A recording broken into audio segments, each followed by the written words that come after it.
And the third one is about what is actually shaping up on the ground, and how countries like Oman are incorporating feedback from previous summits into how we plan growth and de-risk investments. So the idea is not just to talk numbers, although that's a fundamental part of it, but to slightly twist how we think about this energy transition reality check, especially for green hydrogen. Let me start with where hydrogen actually stands today, and that's the first reality check. Global hydrogen demand is already close to 100 million tons per year. Most of it is used in refining and chemicals, and almost all of it is still produced from unabated fossil fuels. Looking ahead, the picture depends on how fast we collectively transition the move forward.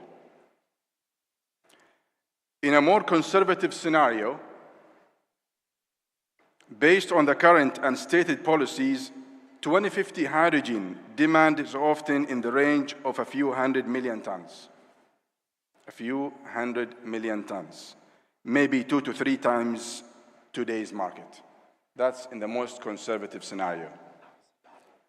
In a high ambition net zero scenario, major outlooks from the IEA, IRENA, and the global think tanks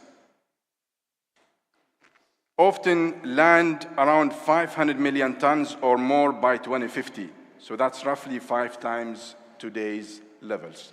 So in the most conservative scenario, it's 2 to 3 times. In the best net zero scenario, or the high case scenario, it's 5 times. Assuming net zero. For professionals working in the fossil fuel industry, and I presume a lot of them are here today, we know that there is an important implication to all of this. We're not seeing major new discoveries or expansions in fossil fuel production. We are not. Especially gas and coal, that can comfortably satisfy this potential growth in the hydrogen demand on a business as usual basis. It's just not there. We will have to look for other ways to make this hydrogen. And increasingly, this means low carbon and renewable pathways, because that's the way we would satisfy that growth. So the first point from my side is simple. Today, we're just under 100 million tons. In lower ambition cases, we might reach a few hundred million tons by 2050. And in net zero cases, it'll be around 500 million tons or more. The band is wide, but the direction is clear. The direction is clear. Almost nobody expects hydrogen demand to shrink. Is it our slide? The debate is how steep the growth curve is and how much of it is low carbon. Behind all of this sits a simple cost reality. For renewable hydrogen from electrolysis, electricity typically accounts for 60 to 70% of production cost. Every cent on the renewable kilowatt hour is magnified in the dollar per kilo of hydrogen. That's the magnification potential in the production of hydrogen. Over the last decade, the cost of solar PV has fallen by around 80%, and in the Middle East, where we sit, has delivered some of the lowest renewable power tariffs in the world.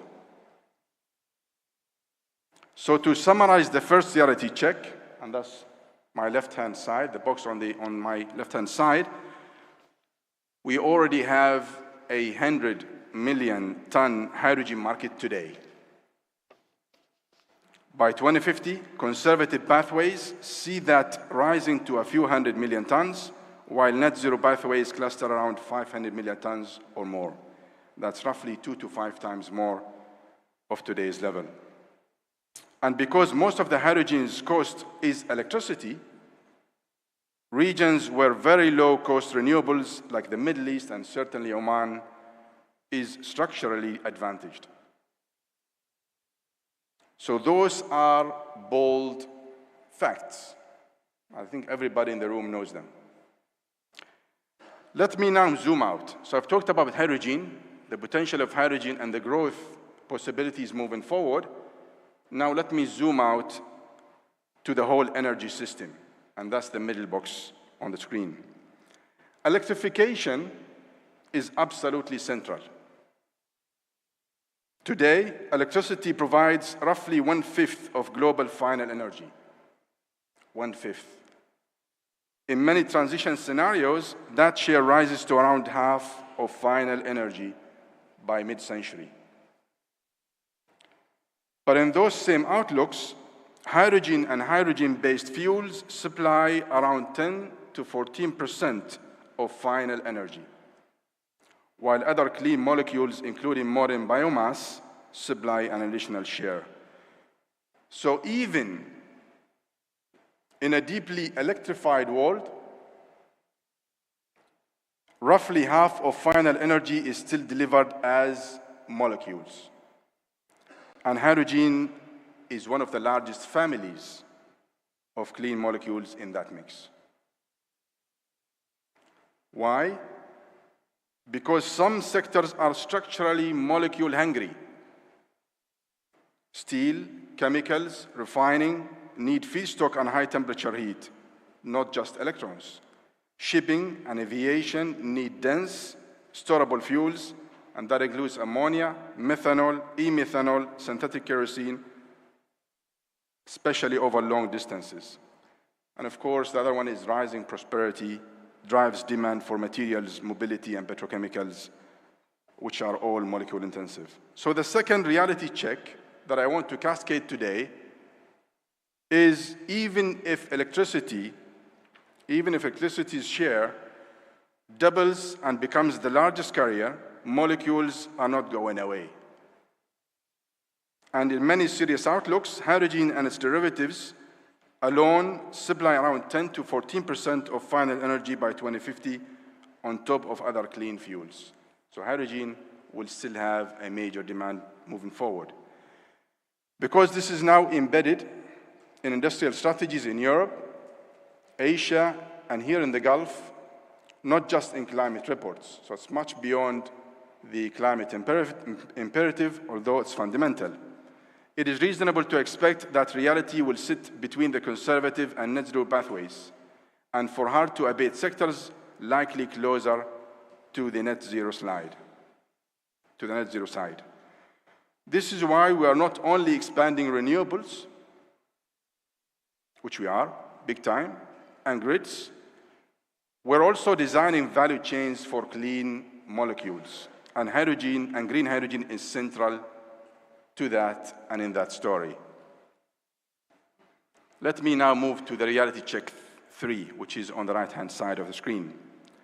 So if we accept those two previous realities, the first being a large and growing hydrogen market, and the second one is a future where clean molecules remain essential, that is exactly why the third reality check matters.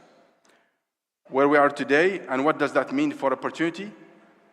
In recent years, we've gone through, can we move to the second slide? So in the recent years, for the hydrogen, and you could see on the scale here, the expectation or visibility as opposed to time for hydrogen, and this is pretty much usual for any new innovation. You could see that it starts with the technology trigger, goes to the inflated expectations, and then slightly goes down in the curve until it picks up again. And there is a reason that I'm showing this. So in recent years, we've gone through the innovation trigger, and that includes cheap renewables, obviously, net zero pledges, new policy tools.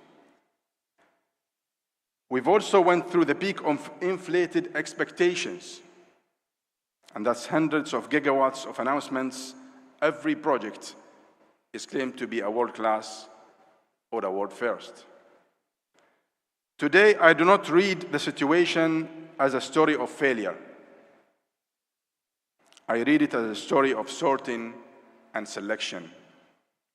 And there is really a nice opportunity framing in the oil and gas sector that resembles this, which is the ORP, the opportunity realization process, where you go from the major, very open concepts and approaches, and then narrow down to the best possible pathway.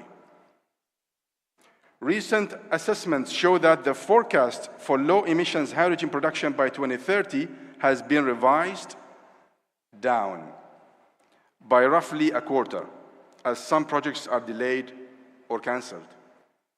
Only a small share of the original announced pipeline has reached final investment decision. That could sound negative, but there is another way to look at it. We're moving from any project at any cost to the right projects in the right places with the right structures. That's a conventional, normal way to move with the new economies, such as the hydrogen economy. The early wave of headline projects is being replaced by a more disciplined, financeable pipeline. That is exactly the phase where serious developers, lenders, and host countries can differentiate themselves. The LNG story, and this is a beautiful story that I always keep in mind. The LNG story is a useful benchmark. The first experimental LNG shipment was in 1959. Commercial LNG trade began 5 years later, which is in 1964, from Algeria to France and the UK. But then it took several decades, through the 70s, 80s, 90s, and the 2000s, to build the global LNG system as we know it today. So if we reflect this on the LNG market, then it took from the inflated expectations all the way to the plateau, the beginning of the plateau of productivity, around 40 years for the LNG, which now we consider as a commodity. We obviously do not have 40 years of, for renewable hydrogen. We do not simply have that for renewable hydrogen. But we have also advantages LNG never had. Decades of experience in the global molecule trade. We know how to trade molecules today. And 20 years of learning in making wind and solar mainstream and lowest cost. So the question is not, can this happen? We know it can. The real question is, how do we compress decades of LNG and renewables learning into the next 5 to 10 years for clean hydrogen and its derivatives? For a room full of CEOs, policymakers, financiers, and developers, I see 3 practical pillars. The first one is clean tech manufacturing.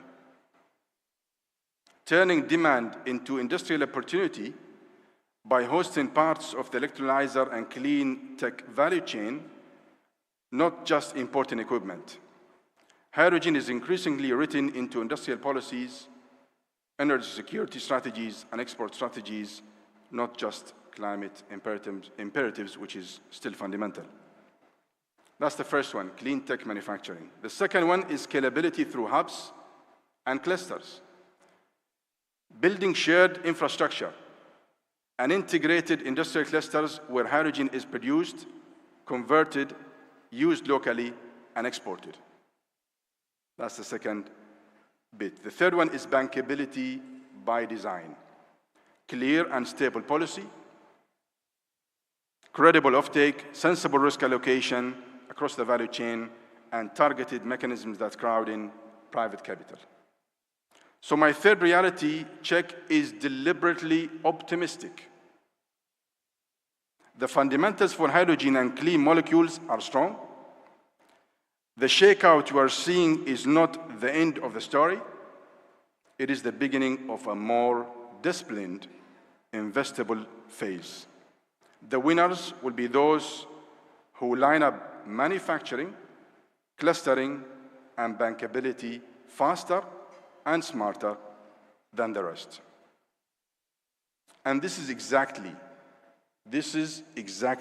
where a country like Oman and a port like Sohar, which I represent, wants to position itself. Let me now connect this directly to Oman. So I took about the three reality checks. I'll try to now bring this to the context of Oman and then close out. Let me now connect this directly to Oman and the conversations we've had with many of you in the previous summits. And I must say from experience, I found those summits really beneficial to all of us. What Oman is doing and how we've listened. You've been very candid with us. You've asked for clarity on land, power, and water allocation. Shared, de-risked infrastructure, like ports, pipelines, storage, transmission, that multiple projects can access. And the third one is bankable offtake, domestic, and export. We've taken that feedback seriously, and it's now shaping how Oman plans growth and de-risks investments. Concretely, on clean tech manufacturing, Oman is evolving from being just a resource base to building industrial platforms at Sohar, Duqm, Salalah, and Sur that can host elements of electrolyzer assembly, components, and wider clean tech manufacturing alongside existing industries. We're in serious discussions with the relevant policymakers, including the Ministry of Energy and Minerals, on this. On scalability, hydrogen is being integrated into industrial and port master plans. So it becomes a backbone for clusters, linking existing heavy industry with new off-takers for green ammonia, e-fuels, and low-carbon feedstocks. The third one, on bankability. The state, and I'm sure His Excellency will talk more on this, and its partners are refining concessions, auction frameworks, risk-sharing mechanisms to give clearer visibility on land, power, and water, connect projects to domestic industrial offtake, and also position Oman as a reliable export platform for clean molecules towards Europe and Asia. In short, the feedback you shared in previous summits is not staying in the conference halls. It is being built into how Oman allocates resources, designs frameworks, and plans infrastructure to make hydrogen and clean molecules investment grade. And that is why your presence here again this year, the travel, the time, the frank conversations starting today, but obviously will extend for the coming 3 days, really matters. You're helping us stress test and improve this approach. Ladies and gentlemen, let me close with one thought. The hydrogen story is already real in volume, and the molecule story will stay with us. The real test now is who can turn this reality into bankable, scalable value chains faster than we did with LNG, and more credibly. Oman's aspiration, and certainly my work at Sohar Port and Free Zone, is to help make this region one of the most competitive places in the world to produce, process, and ship low-carbon molecules backed by world-class renewables and a growing base for clean tech manufacturing and services. This Energy Executive Circle is the right place, and you are the right audience to challenge each other's assumptions and to align on where capital, policy, and technology can move together next. Many of the facts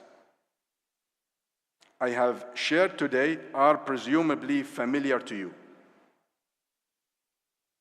My aim was not to present something completely new, but to reframe and focus what we already know, so that together we can act on it with more clarity and discipline. With that, I end. Thank you.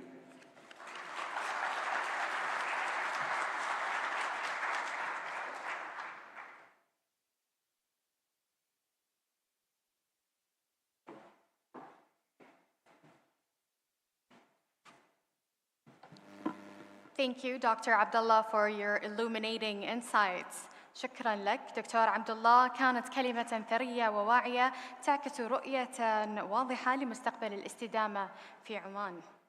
أصحاب المعالي والسعادة، السيدات والسادة، نستمر مع شخصية قيادية أسهمت بشكل مباشر في رسم مسار قطاع الطاقة في سلطنة عمان.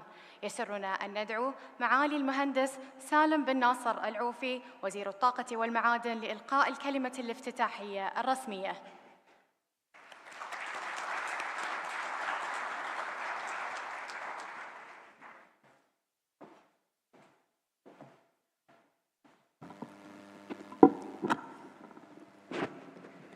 Bismillah ar-Rahman ar-Rahim, and good afternoon to you all. Thank you all for making your time, your resources for this afternoon, and of course the coming 3 days, and thank you for the session this morning, which I heard was extremely successful. What I would like to start with, of course, we had quite an interesting, elaborated sort of presentation from Dr. Abdullah, but I want to start with congratulating 4 entities. The first one, I would like to congratulate OQ Alternative Energy. And I will tell you in a minute why that is. The second one I would like to congratulate is Kawasaki. And the third one I'd like to congratulate is ACME, that I also saw in the room. And actually, it may come to you as a surprise, but I also would like to congratulate the European Union. So, for the first one, OQ Alternative Energy received their first wind turbines only a few days ago. And why that is important? For the first 2 projects that they're executing for PDO. It's about 100 megawatt each. They started to receive the wind turbines and the blades. And that is extremely important for us because one of the key learnings that we said we will do is to use these projects to really understand how we can mobilize at a scale big wind turbines when they arrive to Duqm all the way to the production sites, about 300, 200 kilometers into the interior, crossing many roads, and of course, some of it is used also by the oil and gas industry and so on. So understanding that logistical requirement from receiving, storing, transporting is extremely important because when we come to mobilize wind turbines and blades at a scale, that knowledge is extremely important. So we are watching every move, every road to make sure that we learn everything. And of course, they are our partner in crime, so they will be passing all that information to us. The second one, you probably heard the announcement that Kawasaki have just broken ground for a global liquid hydrogen terminal in Japan, of course. More than 50,000 cubic meter of storage facility, which indicate that actually the path that we have painted for ourselves, where liquid hydrogen can potentially become one of the acceptable global carrier of the sun and the wind energy, is materializing. We're of course working on our own project to see how we can liquefy and transport but to see that someone is already investing in receiving the liquid hydrogen is already a major milestone, and it's quite an encouraging move.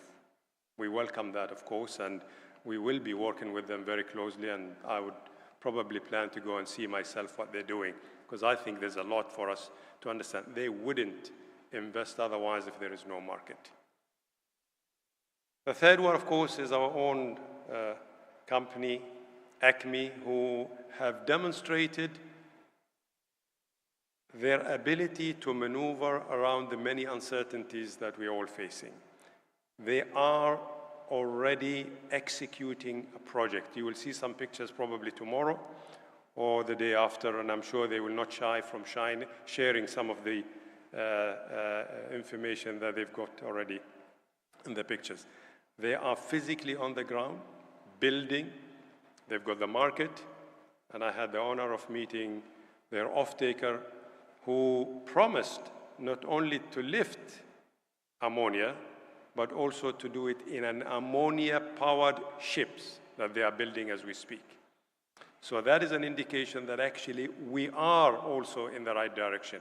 Maybe slower than what we thought, but we are in the right direction. And for that, I also congratulate them. The last one I mentioned is the EU, and you'd probably say, why am I congratulating the EU? Not for the session this morning. For that, of course, thank you very much. But for really creating this huge momentum to green hydrogen. A few years back, when the numbers were buzzing and the hydrogen was a hype, we jumped on the wagon very quickly, created a lot of partnership, aligned ourselves with many of the movers and shakers on the EU side, and got us to work on the land, the framework, the establishment of Hydrom, the auction process, and so on, much, much faster than what we would have done if it was an easy process. We, of course, done a lot of work to try and understand the ecosystem and so on, what it means for us. If it wasn't for that big hype, that today we are sort of checking the reality of some of the numbers, we probably wouldn't have been where we are today, ready when the market is turning around and ready to supply whatever quantity is required, at least from this part of the world. We also, of course, in that process, created enough flexibility that allow us to adjust if the market is changing its pace. That's why in the third round of Hydrom, we went straight to a smaller parcels of lands, because the market is not ready to go big. We also allowed, of course, the existing developers to phase their development over 2 or 3 phases. We also allowed them to probably replace some of the final molecules they will be producing. And if they are opting to export versus local utilization, that option was also created. And in addition to that, we also made it possible for them to monetize some of the excess power they will produce, provided, of course, they commit to the hydrogen production associated with the phasing that they're committing to.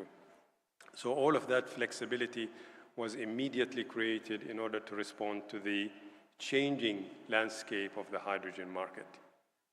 The reality is, and of course, Dr. Abdullah mentioned some of them, the reality is we are still committed to green hydrogen. And we are still connecting with a lot of our partners who are confirming that the direction have not changed. The pace may have changed a little bit, but the direction have not changed. In itself, it is actually not a bad thing to have. Because if we were to execute all the projects that we signed agreements for, 2 years, last year, we would have probably need to mobilize more than 40 million solar panels in a span of about 3 years. And more than 2,000 wind turbines and blades. And of course, more than 9,000 or 6,000 blades, wind blades that needs to be mobilized in exactly the same time frame. You can imagine what a logistic nightmare that would have been. We were gearing ourselves ready for that, but the reality is we don't need to create that much havoc, not at the port, not on the roads, and not on the entire logistics system.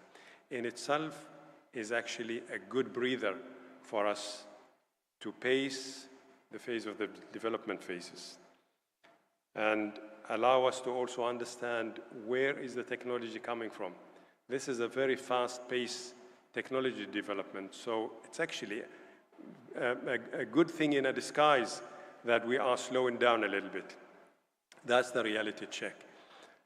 Of course, every time we stand on a podium, we always talk about the market. We need the market, and the market says we need the developers. The big challenge is how can we align the two together and put everything on the table to discuss it. The biggest challenge that the market is saying is price.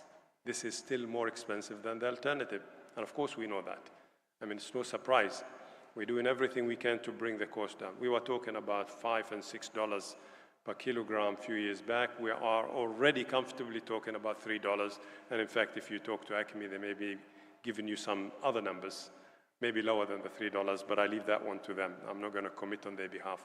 The numbers I've seen are already in the $3, and we are pushing even further. As Dr. Abdullah mentioned, 60 to 70% of that cost is coming from renewable energy. We know how much renewable energy costs in this part of the world. We've seen some of the numbers, and it is extremely attractive. It's probably one of the most attractive locations for combining wind and solar in one location. So with a framework that is ready and have been tested, with a land that have been already earmarked for the hydrogen development, with an ecosystem that is evolving, with many of the national champions have already been identified and they're already working, like the logistic national champion with ASIAD, or the hydrogen transportation national champion with OQ gas network, and of course with NEMA in terms of water desalination, and OETC with regards to the power. All of them collectively are gearing up to support the different projects when the projects are becoming a reality. And I think in most cases, I'm seeing some of the projects are moving forward, maybe slower a little bit, but a lot of them are still heading in the same direction. I think the reality check today, discussion this afternoon, is what is the right pace? And how can we respond faster if the market turns and change? Because I believe it will turn and it will change, and the demand will pick up, and it will probably pick up faster than what we think. And if we're not ready to respond, we will be caught off guard. We created a lot of success. Last thing we want is we drop the ball and then we get caught off guard by not being able to respond to the turning market. Because I think that's where we're heading. It's just that little phasing of checking out exactly what's happening and how fast can we go. And as soon as we start exporting the first molecules, the rest is going to be history. We've seen it in many industries before. This is no different, except it is moving faster. We don't have the 40 years, as Dr. Abdullah mentioned. We probably have the 5-10 years. I think within the next 5 to 10 years, we will see a lot of change, and probably sooner than that. So Oman is ready. We have what it takes. We know where to do it. We have a lot of partners. We know who they are. We know their concerns, and we're working with them to address most of these concerns. The only thing we cannot address is the market, if it is there or not. And that's, of course, where we need a lot of partners to help us, and of course the technology part, but that we know where to get it from, and we know where it's heading. And with that, I'm not going to take too much of your time, because I know we have one more speaker and then a panel discussion, and I'm really looking forward to the rest of the afternoon. And I hope to see you all tomorrow. I tried as much as possible not to repeat my keynote speech for tomorrow. That's the challenge I had, and because tomorrow I'm going to be probably saying something. I'll try to make it a little bit different than what I just said. So with that, thank you very much for your time.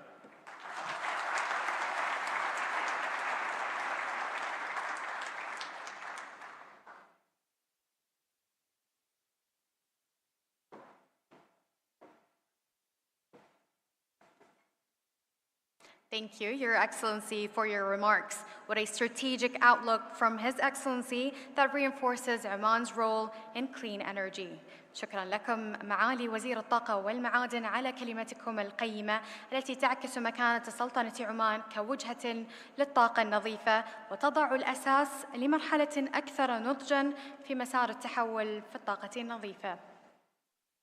والآن ننتقل إلى الرؤية العالمية المبنية على التحليل والبيانات. نرحب بضيف مميز يقود قسم الهيدروجين في بلومبرج NEF السيد مارتن تنجلر.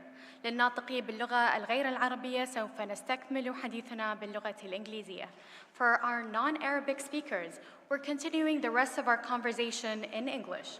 Let's now welcome Martin Tengler to the stage from the Bloomberg NEF for the Data and Insights presentation, a session that equips us with the evidence needed to navigate today's rapidly evolving energy landscape.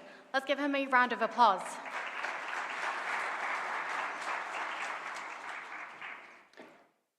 Thank you, and hi everyone. If I could please get my slides on the screen, wonderful.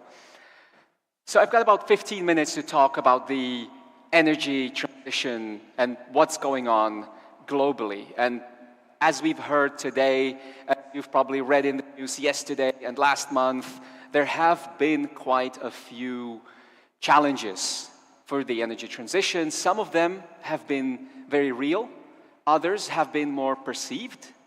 But the reality and the good news that we have seen is that the investment in energy transition has continued to grow quite rapidly, with more than $2 trillion having been invested in the energy transition in the year 2024, which is more than a doubling compared to what we saw in 2020. In fact, and this is really impressive, we now see more investment in clean energy than what we see in fossil fuels. That ratio of investment is now 1.1 and has crossed 1 for 2 years in a row in 2023, 2024. There's no reason to think that this should be different in 2025.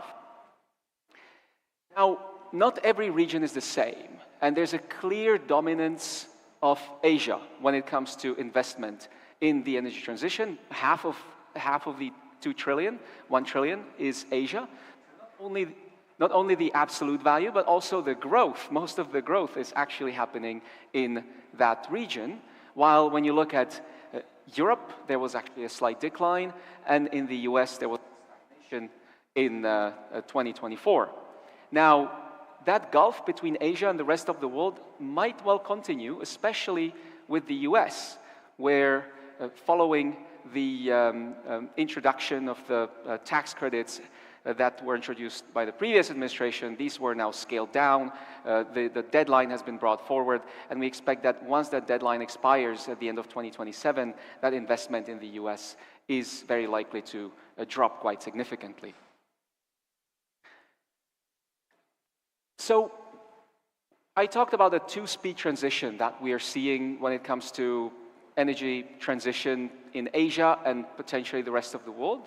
There's another two-speed transition, and that's the one that I'll focus on in my presentation today, which is between what we call the mature sectors of the energy transition and the emerging sectors. The mature sectors are your usual suspects, like renewable energy, battery storage, electric vehicles, and grids, and that accounted for 93% of all the investment in 2024, and all of the growth. Then we've got the emerging sectors, which accounted for 7% of the total in 2024, and actually saw a decline in investment. And those are the sectors that we are talking about today: hydrogen, carbon capture and storage, and industrial decarbonization, for example, which kind of goes to say that the previous speaker's allusions to that Gartner hype cycle curve, we're certainly seeing that trough of disillusionment in the numbers.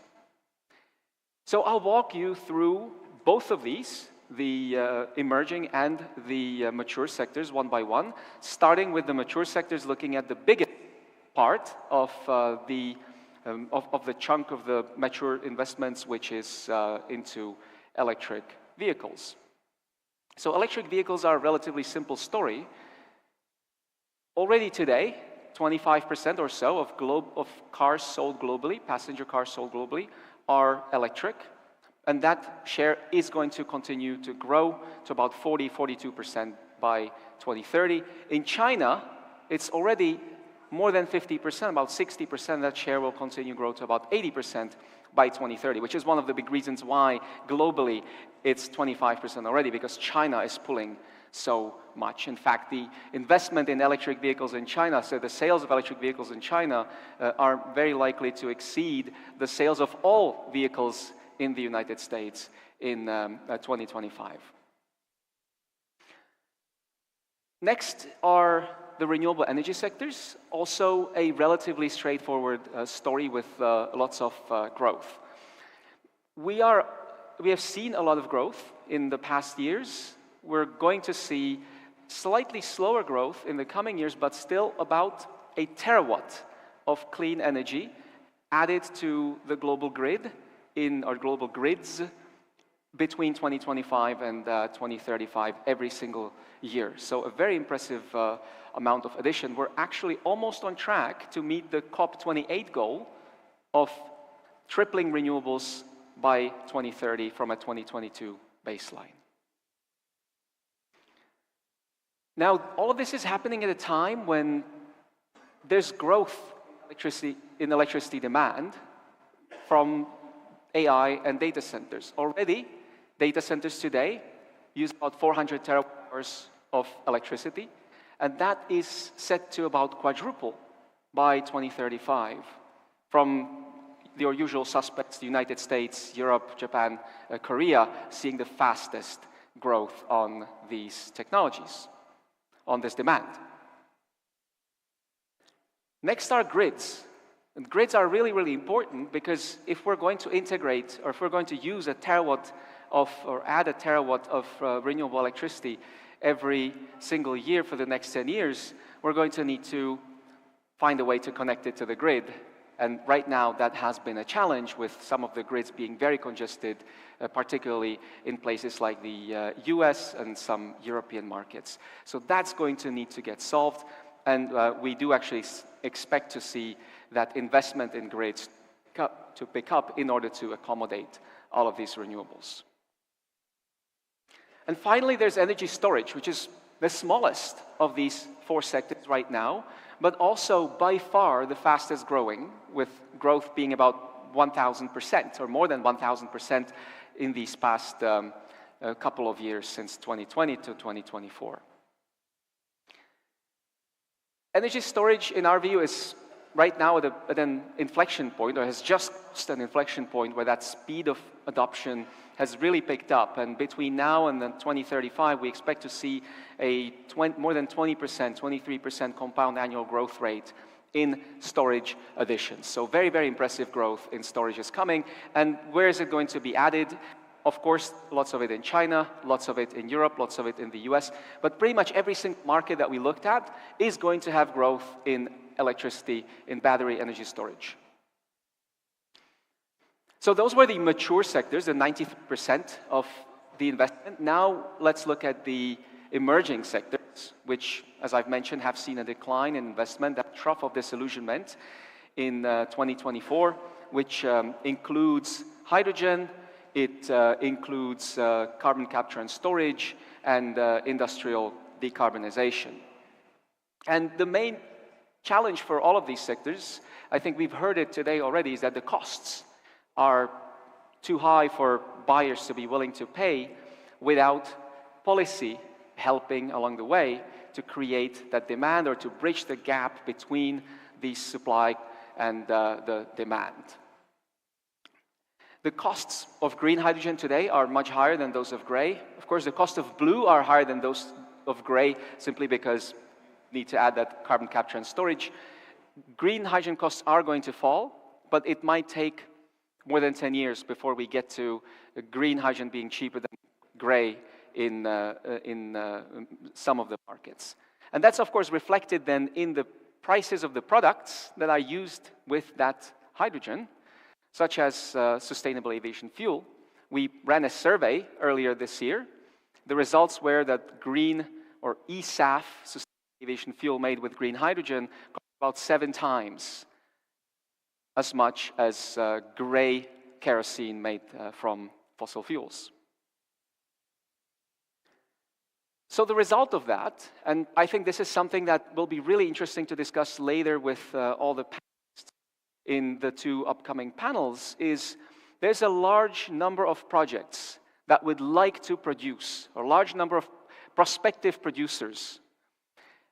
We count more than 70 million tons of capacity that has been announced around the world.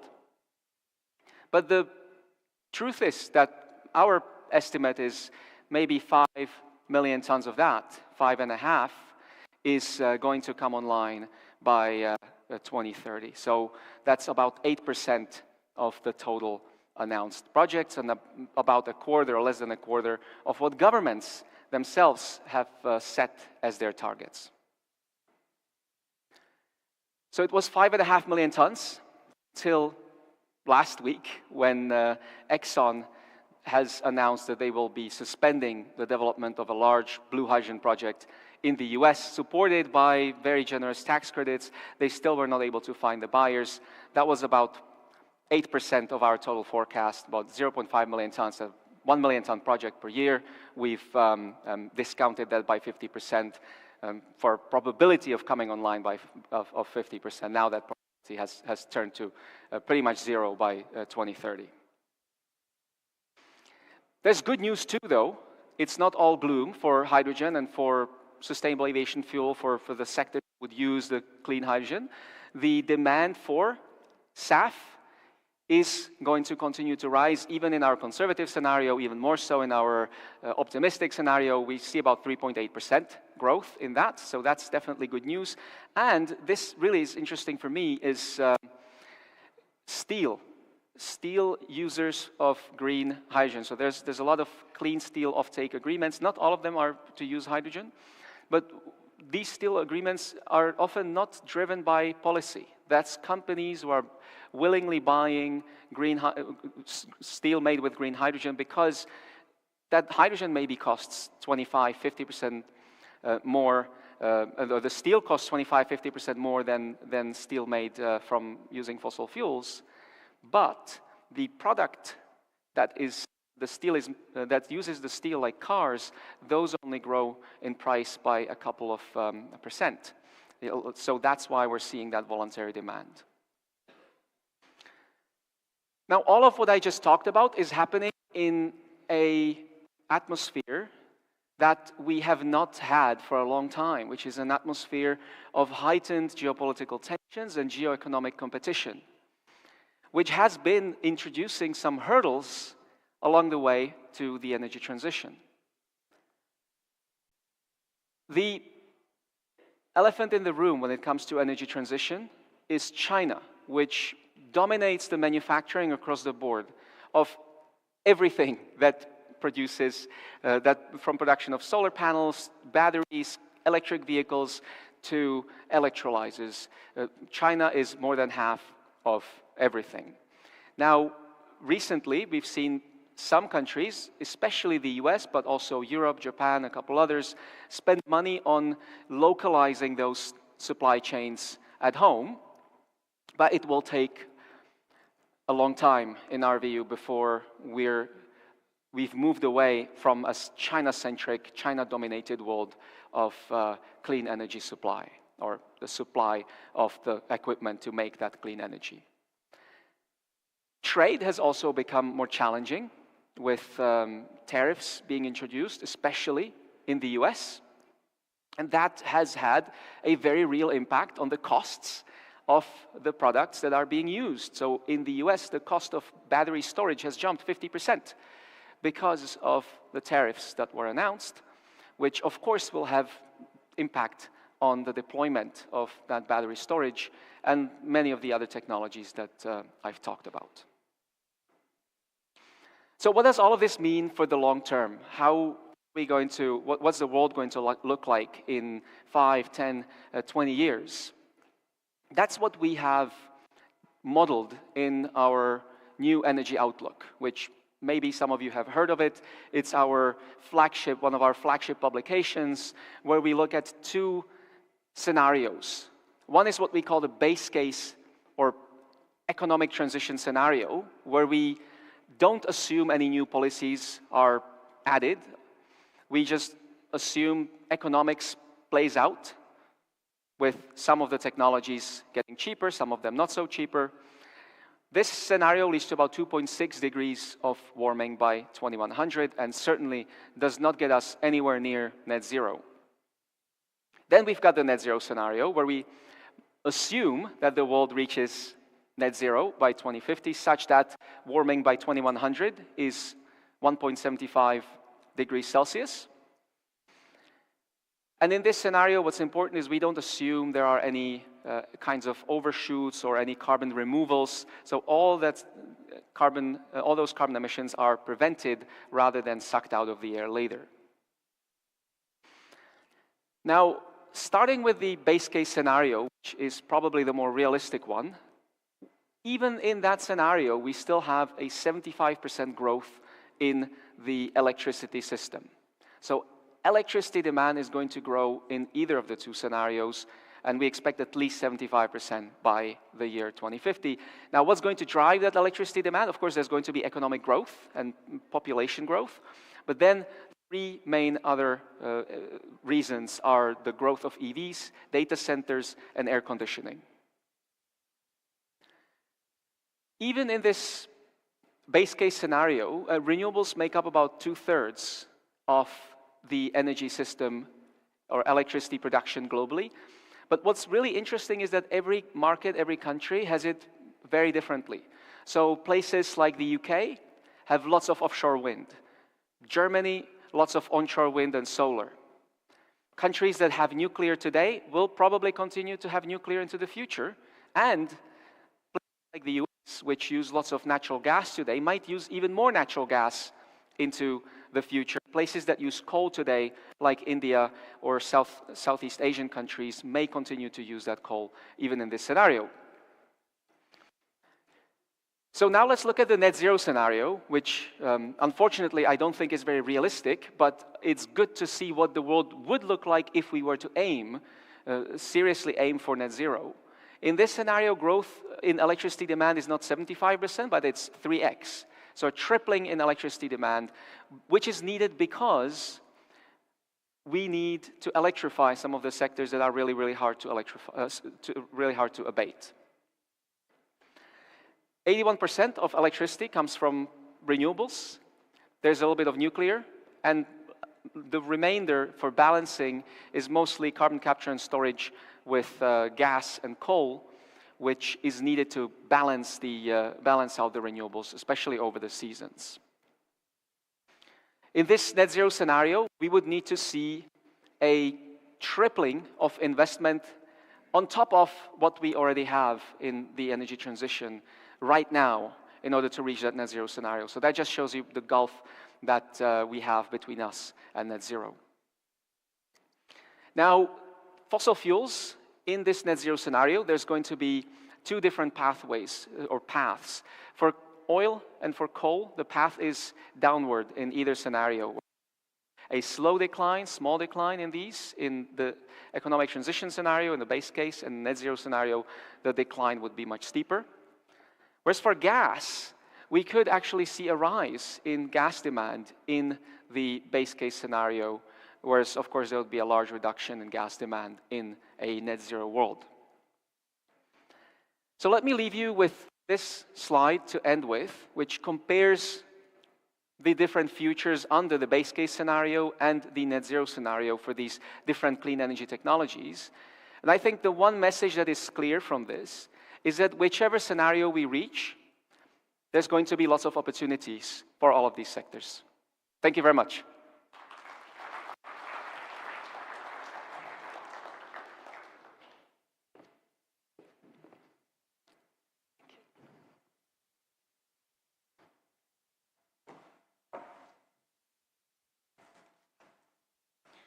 Thank you, Mr. Tengler, for that essential data-driven insights that allows us to interpret today's energy transition with clarity and precision. We now move into our first panel, a high-level strategic dialogue exploring policy, geopolitics, and macroeconomic drivers shaping the global energy transition. Moderated by Martin Tengler, please join me in welcoming our distinguished panelists, His Excellency Mohsen Al-Hadrami, Undersecretary of the Ministry of Energy and Minerals, and Sayyid Noureddin bin Sayyid Hassim, the Chargé d'Affaires of the Embassy of the Republic of Singapore. Let's give our speakers a warm round of applause.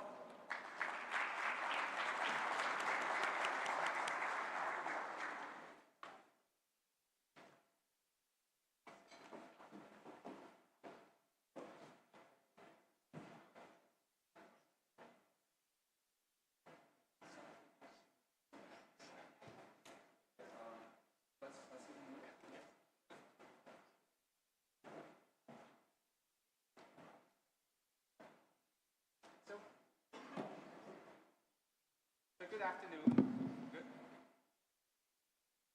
Hello, hello. Hello, hello. Wonderful.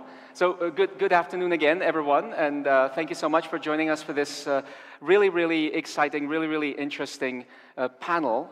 And I think what we've got is two brilliant panelists from countries which each face a very different challenge and have very different kinds of opportunities in the energy transition. Singapore, today, due to its size, already an importer of all of its energy, pretty much. And that's, of course, going to continue. And the question is, how is Singapore going to decarbonize? How is Singapore going to lead its energy transition going to 2030, 2040, 2050? That's the importers' side and the questions on the importers. Then we've got a prospective exporter, of course, here in Oman, where we've heard the ambition, we've seen the ambition on hydrogen, on wind, on solar. There's so much ambition in Oman, and it's going to be really interesting to dive in depth with the architect of Oman's Oman's hydrogen strategy, of Oman's energy decarbonization strategies. So with that, let me first ask you just a quick one, and Mohsen, if I may start with you. When you saw my presentation and you look at that gulf between the emerging sectors and the established sectors, is that something you're seeing here also in Oman?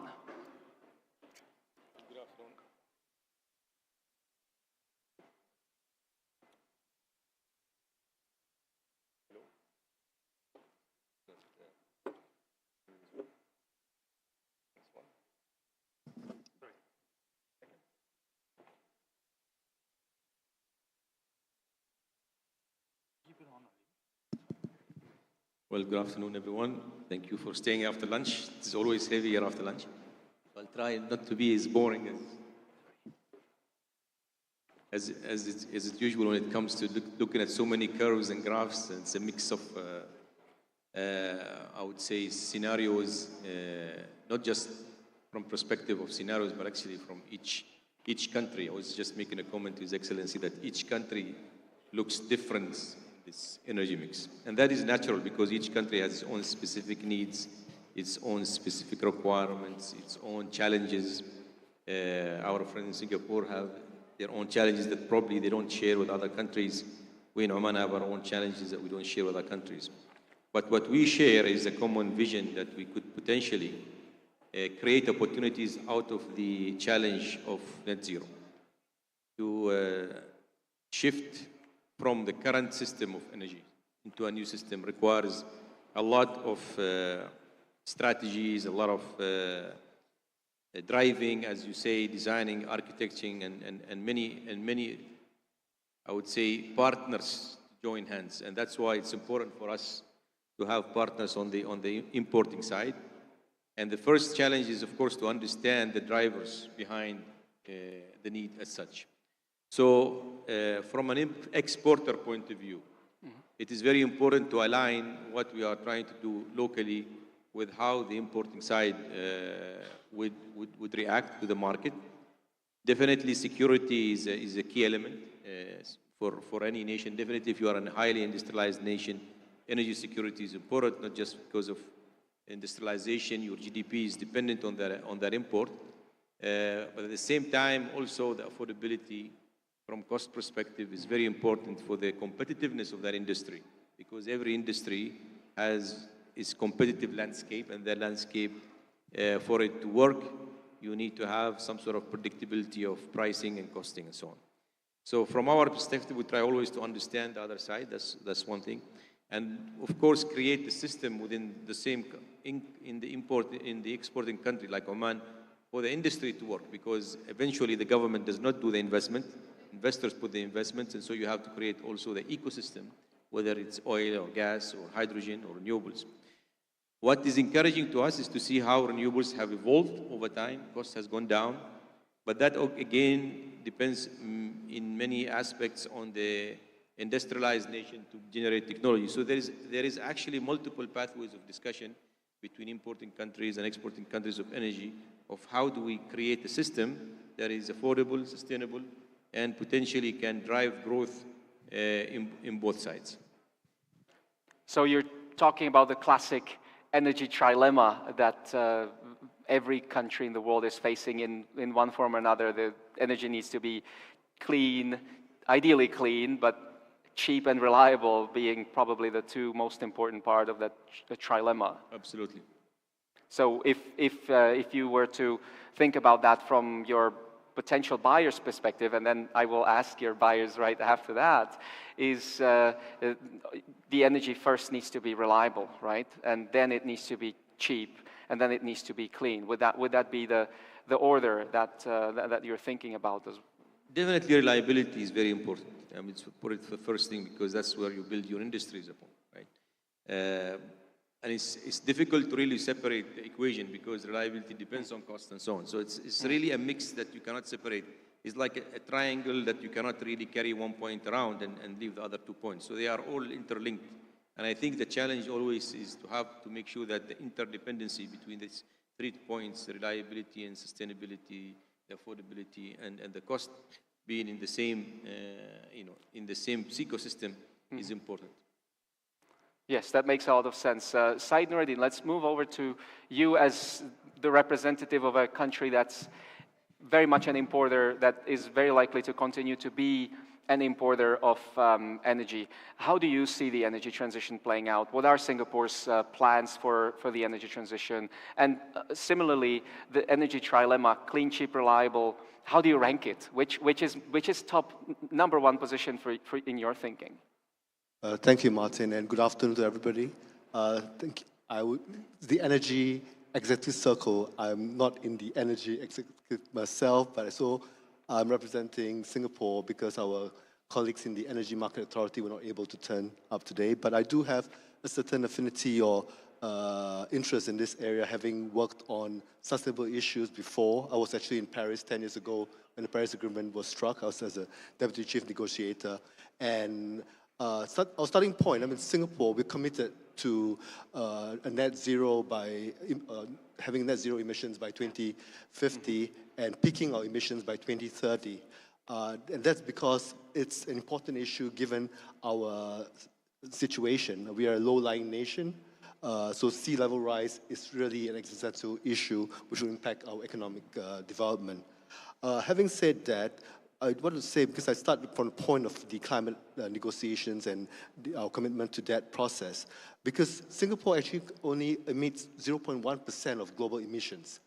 We are just a small percentage, but we are still committed to it because we believe in a multilateral system, rules-based, and everyone has a part to play. And in that respect, when we talk about energy security, of course, His Excellency and as Undersecretary referred to everyone refers to the energy trilemma, security, sustainability, and affordability. It's very hard to rank all that, but certainly affordability is important because at the end of the day, it has to make sense. While we would love to be able to commit to the best technology immediately and to reduce emissions, but we also have to make it a reasonable approach to make it more affordable.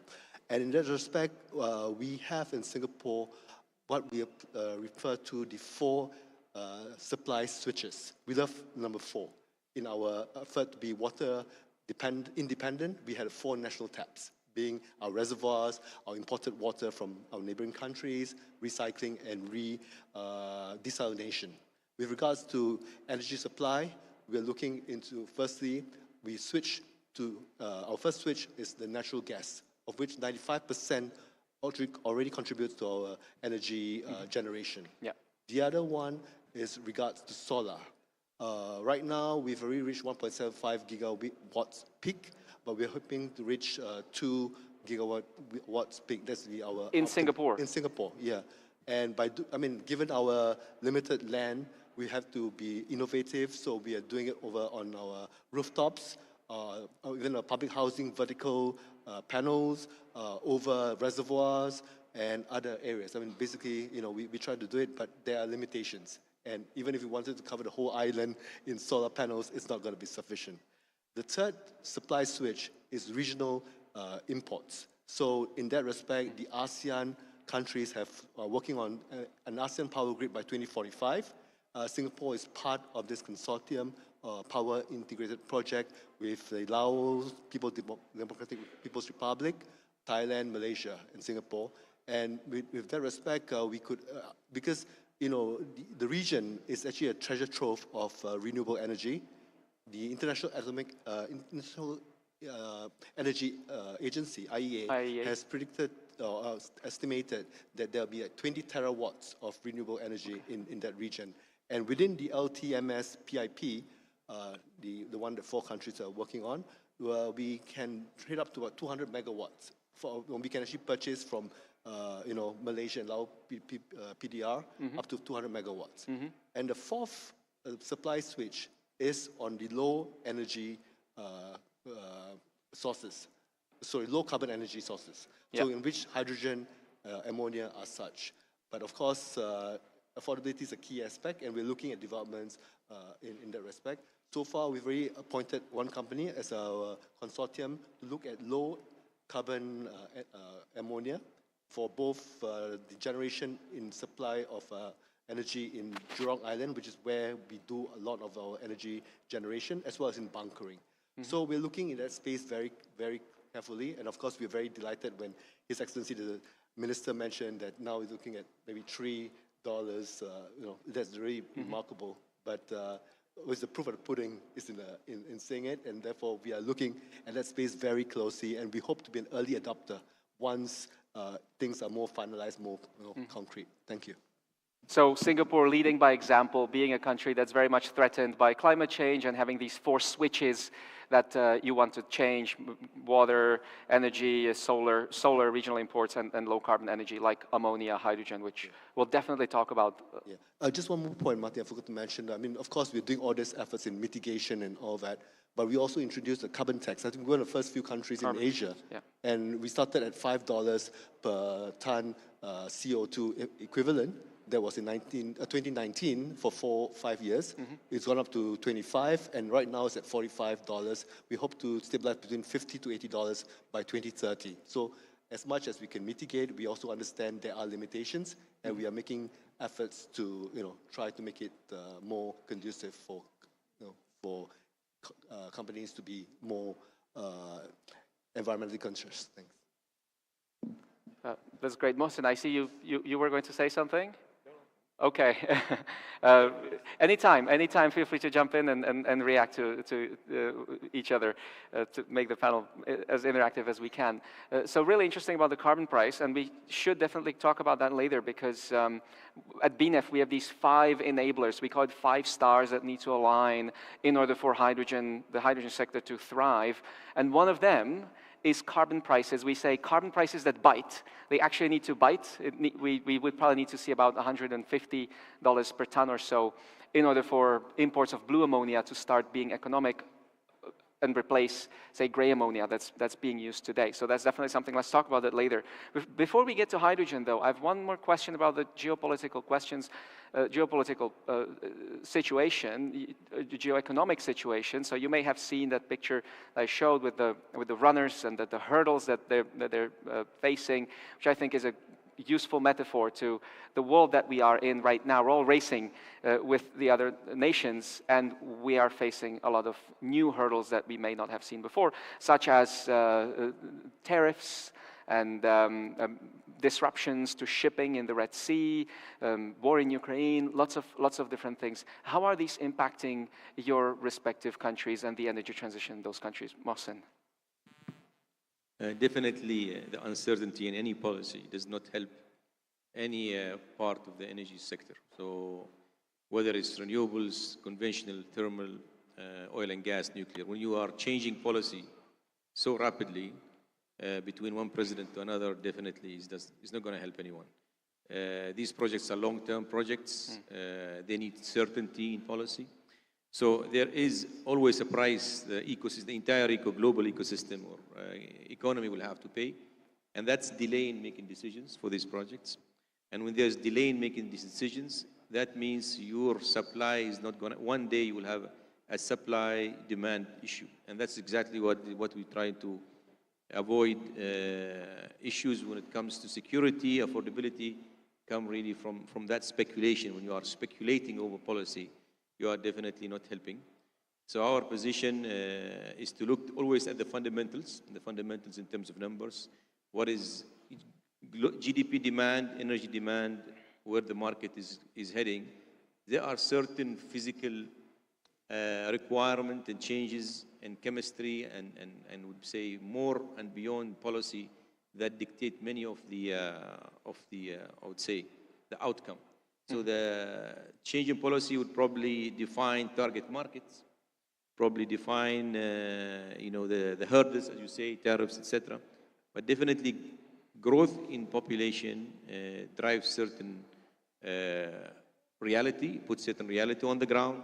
Growth in technology like AI, data center drive that. It's a fact, it's a reality that policy will probably pretend it's more powerful, but over time, policy will have to adapt itself to the reality on the ground, which is you have growth, you have to address it, and you have to address it on time. So I think business at the end of the day will not wait. I think policy will have to address the demand of growth eventually, but we will have a short-term gap between the response of policy and the actual demand and the supply situation.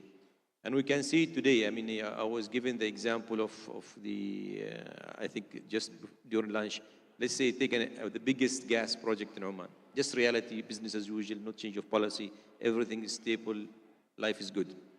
You would start exploring, we started exploring 2007, first gas 2018, 11 years of working, putting risk, etc., etc. It takes a decade before actually you see new volumes coming play. And this is for conventional, low-risk business, growing markets. So when policy changes and shifts in geopolitics, actually makes that worse and makes the race towards achieving parity with demand more difficult. Will that be good for business? I don't think it's good for business because that will give you spikes on pricing, shocks on supply and demand balance, and that's not so good. I think it's best that we give opportunities for the business to set up itself, to be able to adjust to the reality of demand and address markets according to the needs. Okay, really interesting, really comprehensive answer. But the gist of it is these geopolitical challenges that we've seen these past couple of years are slowing down some of the important decisions by developers, which of course means that these projects might not happen when we want them, but there's fundamentals beyond these, like population growth, technology growth, that are happening no matter what. Absolutely. The other thing that you don't easily see it, it's not very obvious. We see it in the ministry because in the same day we meet a hydrogen developer and we meet somebody coming from oil and gas. The challenges in policy shifts actually affect both. It doesn't affect only the hydrogen side. It affects the other side too. So let's say a year ago, a lot of these oil and gas companies are not looking at oil and gas the same way as they're looking at it today. So that actually, what you are seeing going fast today was slower yesterday. So this shift does not affect one vector. It affects 3 vectors or 4 vectors. The same thing with technology. So if somebody is manufacturing, let's talk about gas, for example.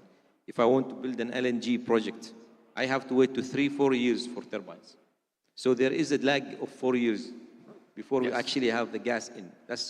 And if that's actually a reality of manufacturing, just imagine how long does it take you to actually take FID, how much work you're going to do pre-feed, during feed, and post-feed. And then construction.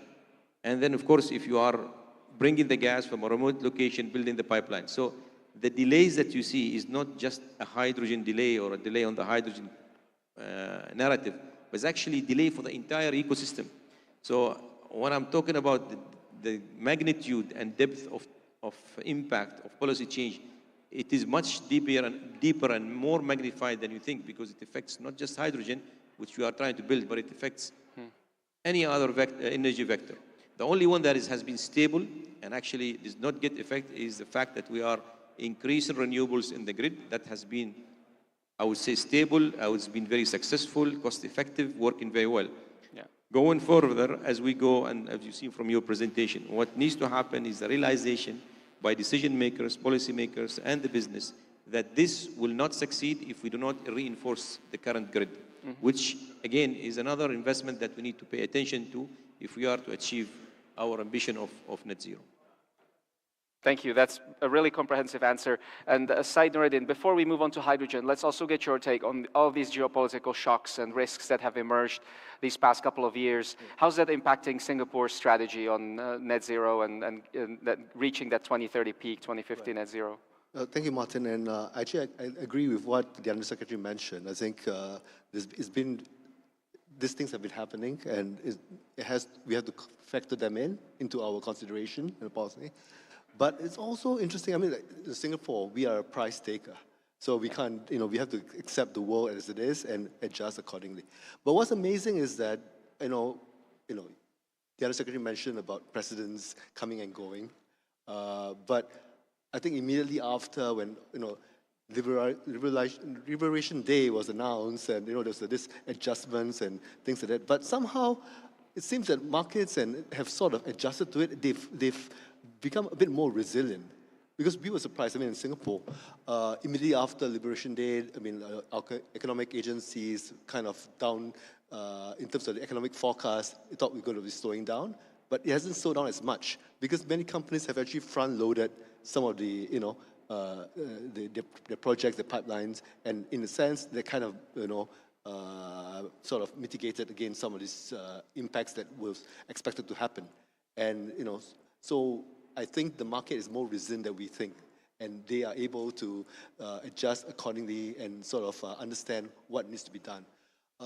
Having said that, of course, we need to stay the course, because notwithstanding what happens, like I said, for us, climate change is existential, and regardless of what happens, those who are committed, we need to work together, even though, because we saw that back in 2016 when the first Trump administration withdrew from Paris, and then when Biden came in, it was on again, and then it was off again. So regardless, if we, the rest of the world still has to work together to move forward. And I think, in Oman, Singapore finds a kindred spirit, a country which respects multilateral rules-based system, and we would like to work with other partners as well. And we do our bit to move the envelope, push the envelope further to get things done. Okay, so Singapore, price taker, but market is resilient. Yes, hopefully. Really useful in-depth discussion on the geopolitical tensions that we've seen and the broader energy trilemma and questions. And now let's zoom in on hydrogen, which is a key topic of these next couple of days. And let's start with Oman. Mohsin, I think I've heard it several times today, 50,000 square kilometers of dedicated land to hydrogen in Oman, which is huge. I come from Czech Republic, that's 78,000 square kilometers, so it's 2/3 of my country. It's 1/6 of your country covered with hydrogen projects. How many Singapores? Singapore is only 740 square kilometers. So you can fit maybe like 50. So almost 1,000 Singapores. Very impressive amount of land that you're planning to dedicate. So clearly very serious, which is really shows the commitment that you've got. Now, what do you see as the role of hydrogen in this net zero world, and also within the energy trilemma? And I'm alluding to the energy trilemma because clean, I understand. Reliable, I can probably understand, but how about the cheap? How cheap can we get it? I think the cheap is relative, right? I mean, how do you define it? If you just take the fuel itself, by itself being cheap alone, it's not really reflective of reality. The whole transition is about carbon, really. So the two things are sign of the, I would say, the two sides of the same coin. Because you're trying to get cleaner fuel that is going to protect the environment. And I think that is where the balance of the equation has to be balanced. And so carbon pricing is a part of that. Why hydrogen plays a big part? For a simple logical reason. If you take today solar and wind, they are cheaper, right? What is the challenge? They are intermittent. Hydrogen brings that storability, transportability, brings that versatility because it can be used in industry, it can be used in many applications. So there is logical reason why we would think hydrogen. And this is not, I don't think the world is the first time to think about hydrogen. I think the challenge we have is to convert the concept to actual reality. The combustion engine as a concept didn't come in one day. It's the same thing as like any other technologies that you see today. It took time for us to make that work in such a way that goes to the market. It's not enough for you to have something in the lab. You need to get it to the market. And I think we are today in marketability challenge. We're not solving the technology challenge. We've solved unintentionally before because solar and wind is kind of solved. They are competitive if you look at it. We've solved the electrolysis before, but they are for a different application. So what we are trying to do is really bringing an answer to the market. Mm-hmm. So that's really this challenge. That's why hydrogen is just the logical, I would say, buffer between the two worlds. The world that is stable, affordable, but not so clean, and the intermittent clean. So you need the bridge. This is the bridge between them. And I think we need to make sure that the bridge happens for us to transition. And I think that is really the way I see it. This is the way I imagine it, is the bridge between that electron and the molecule. And that ability, the ability of hydrogen by nature to do that is what we are playing with. And we need to play with it in such a smart way that we can make it affordable. And we are, from what we've seen in the last 2 years working with developers, we can get the cost down. We can work on the cost. We can work on the corridor. If anything that has been proven, we can do 90% or maybe more than 90% of the work. Do we install solar effectively, competitively? Yes. Do we install wind competitively? Yes. Do we actually do electrolysis today? Yes. Do we actually use hydrogen in many applications? Yes. We have yes for all of this. The only thing we need to fix now is to make sure that my friend here gets it at the right price.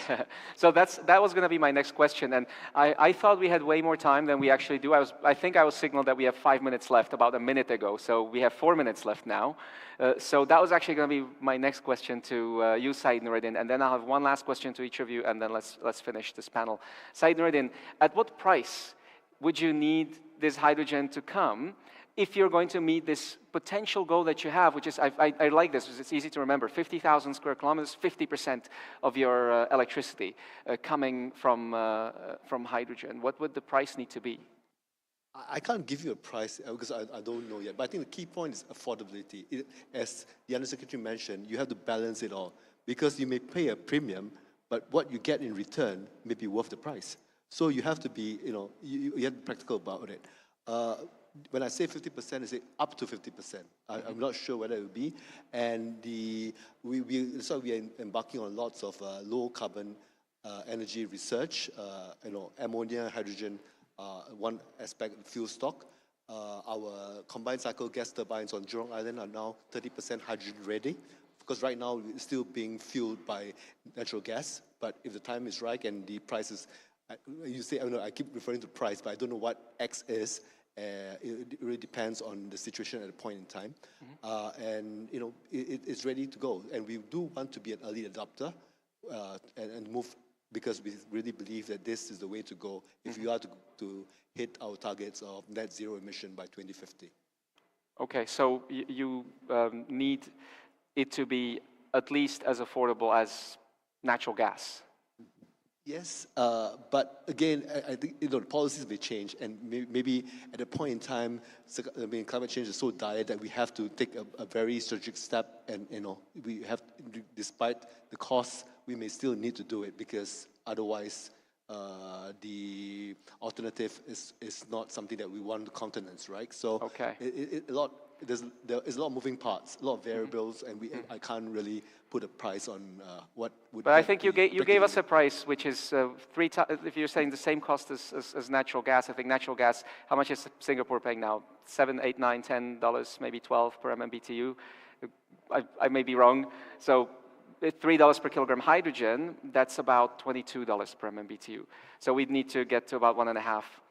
Just the Mohsin for everybody here in the room, that probably is the target, unless Singapore comes with that carbon price, which would make that price that they're willing to pay higher for that green hydrogen. So my last question to you is, for each of you, what do you need from the other to get that vision for hydrogen that you have in your respective country to happen? Yeah, we need Singapore to sign on the dotted line, right? Okay. I think on price let's take an analog, right? Look at the oil price. A couple of years back, and look at the price today. Has the oil changed? The crude specification, no. But you are willing to pay that fluctuation, right? So there are people who actually paid for 100 and more, and people who paid 30, and the same people paid that price over time. So there is a range of prices for what changed. Nothing really. What changed is the availability versus, so it's a supply and demand factor. So we keep talking about price and saying $3 per kilogram, $4 for, and I understand that because you're calculating how much you will afford. But the reality of the matter with growth and longer time, there will be an availability issue. And that when the discussion on price will change. Because it's not about the absolute value versus time, but it's going to be also when is it available, how is it available, and when you will absolutely need it. Because there were times when gas prices were negative, and there are prices now of gas that's changing as well. So if you have talked to me about gas in 2022, nobody wants to do anything, but today everybody is running after LNG.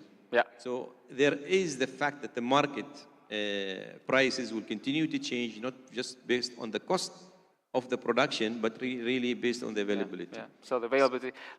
I hate to cut you off, but we are being signaled by those nice people over there that we should finish. But before we do that, final question to Said Nuruddin. What do you need from Oman to get your hydrogen vision to happen?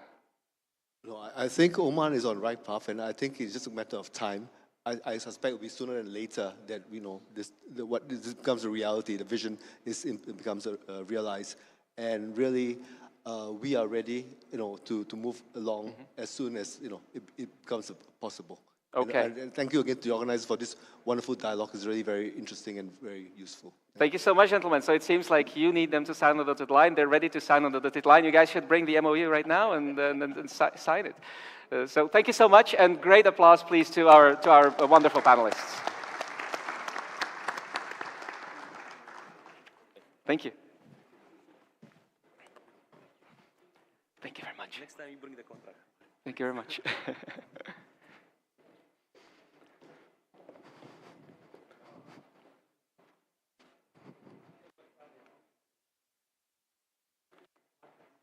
Yes. We are supposed to have a break, but we are running late, so we will go with Mrs. Jennifer and then CBR magazine lunch and then second panel. Okay. Okay. Okay. Can I have a water? You have the mic. I need the mic. The mic for the presentation. Ladies and gentlemen, we don't want to take much of your time. We'll move on to our CBR launch. Your Excellencies, distinguished guests, ladies and gentlemen, we now move into the launch of Circular Business Review, a project I like to jokingly call my baby. It's something I've nurtured from the very first day I stepped into Burba, and seeing it come to life today is truly special. It is our platform to showcase innovation, global leadership, and the new economics of carbon transformation. CBR represents our belief that circularity is not an aspiration, it is a necessity. And to mark this moment, it is my pleasure to welcome the face of our first edition cover, joining us all the way from the United States, a global pioneer in carbon recycling and one of the most influential leaders shaping the circular economy. Please join me in welcoming Dr. Jennifer Holmgren, CEO of LanzaTech, to the stage.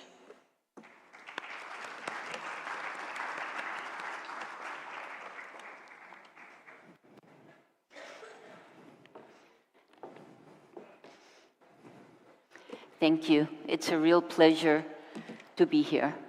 Let's talk a little bit about a circular carbon economy. And I think the best way to start, let me see if I can get, click.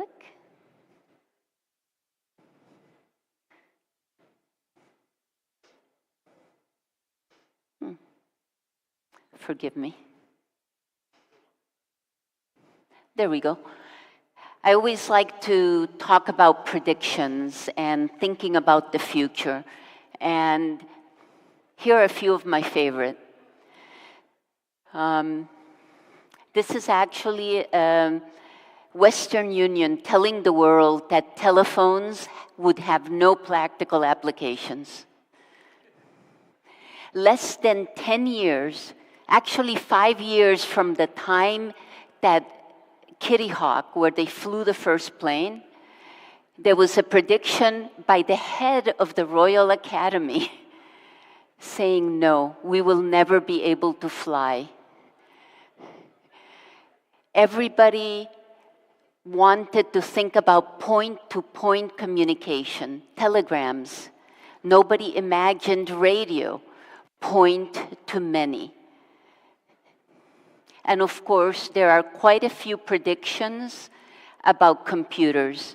My favorite prediction is Bill Gates telling his team nobody's ever going to need more than 640K of memory. I don't know anybody under 50 who even knows what a K of memory is. So how could all these people be so absolutely and utterly wrong? And the reason is very simple. A prediction is nothing more than an extrapolation of the past.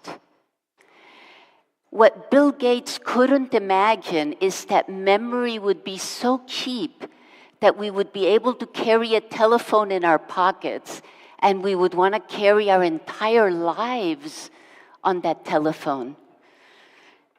That is what innovation does. It changes what is possible, and it allows you to create a better future. So very simply put, don't waste your time predicting. Go out and create the future that you want. We live in a very interesting time, in a time when we need to rethink our carbon economy. And the reality, the simple reality, is that carbon is essential. Carbon is foundational to our world. Carbon is not the enemy. How we source, how we use, and how we dispose of carbon is really the question. And this is where the circular economy comes in. And the basic premise for me to think about carbon is that I think that carbon is precious. Carbon is precious, which means we can only use it where we need to use it. We shouldn't waste it. That means, in my mind, we shouldn't be burning carbon. You already know that renewable power is becoming essential and is becoming at a levelized cost that is equivalent to other carbon sources. So keep carbon for what we need it. We need it for materials. We're never going to make clothes, carpets, or chairs without carbon. Let's reserve our carbon budget for materials. Let's reserve our carbon budget for the places where we must have,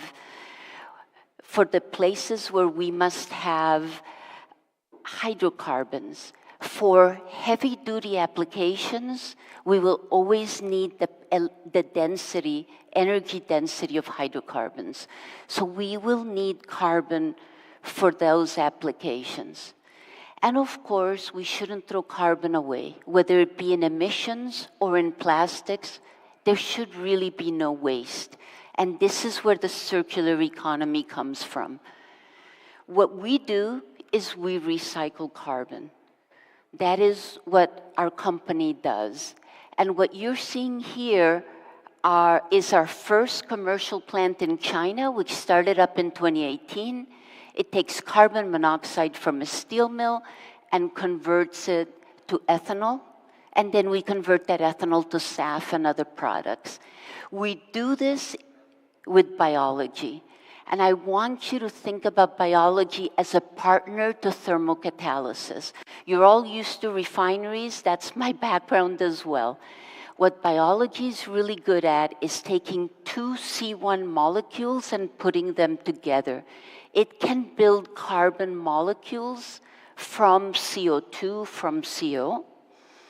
Hydrogen is essential because when you're using CO2, you need a source of energy, and hydrogen becomes the chemical source of energy. Forgive me, I'm a chemist, and so I always have to show some chemistry.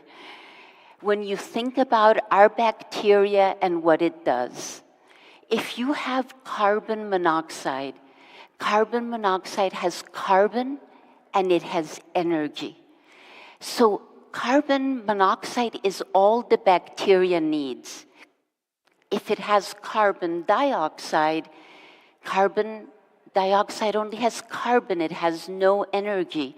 And therefore, you have to have hydrogen. Now, everything in between, the organism, the bacteria can also use it to make chemicals. And why is that? Because if you have carbon monoxide, which is carbon and energy, the bacteria makes its own hydrogen. In the case of carbon dioxide, which people like to call power to X, you bring in hydrogen and you can also use it. That means you can use all of these raw materials to make products, and if you add hydrogen, you can increase yield. Because if the organism has to make its own hydrogen, it has to use the carbon to do that.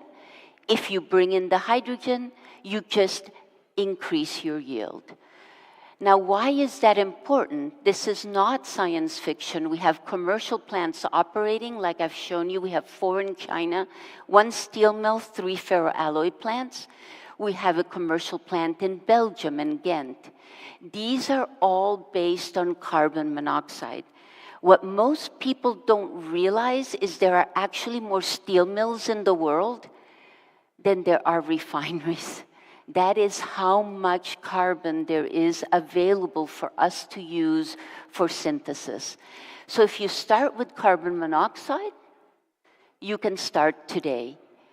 I want you to think about a steel mill not just as a producer of steel, but also as a producer of power. The excess carbon in a steel mill comes off as carbon monoxide and is used to make power. That is a fully integrated steel mill. Now, what I would argue is instead of using your carbon monoxide to make power and burning carbon, you should consider instead taking renewable power to the steel mill, reducing its overall carbon intensity, and providing the carbon to somebody who can use it as a building block for chemicals. Carbon capture and utilization, or circular economy and reusing of that carbon. When I think about a circular economy journey, and I use a steel mill as an example, you have to think about it in steps. You can't think about an end game, the magical, we're just going to turn this into a hydrogen game. You have to take the steps to get to the hydrogen. You can start with just carbon monoxide. You can use PPAs to displace. Eventually, you can bring power and take all of the carbon to synthesis. And finally, you can add hydrogen and increase your yield. It's a decarbonization journey that is available and possible to use today. We also have a plant in India using a tail gas from a refinery, so this doesn't just work with steel. And we are building plants from municipal solid waste, a PTL plant with NTPC, the largest steel company, the largest power company in India, and from agri-residues. You can use all these feedstocks with the same technology, and it's all about using carbon oxides, carbon monoxide, carbon dioxide, and hydrogen. Now, once you have all of that ethanol, what are you going to do with it? You can use ethanol directly in marine fuel. For example, people use methanol. Think about it. Ethanol has 40% more energy density than methanol. This is a transition that we need to consider, right? Energy density means more cargo. Less fuel, more cargo. You can also convert ethanol to SAF. We have a plant producing 10 million gallons of SAF in the United States that just started up. We take ethanol and convert it to sustainable aviation fuel.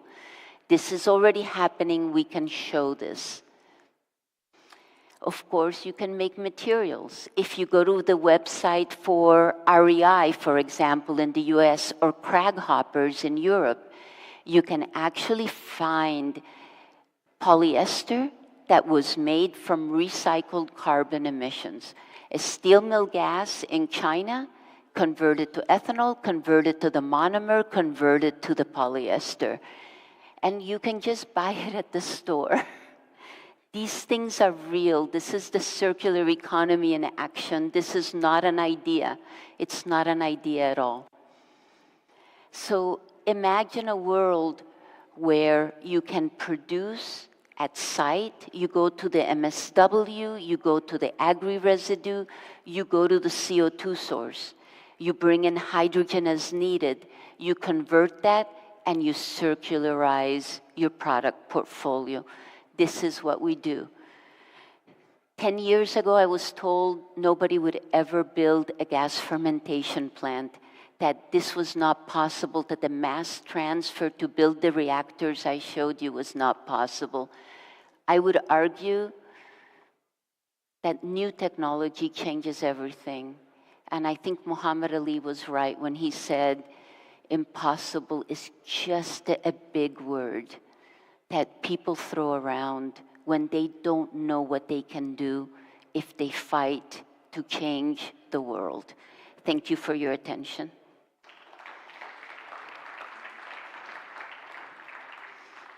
Okay.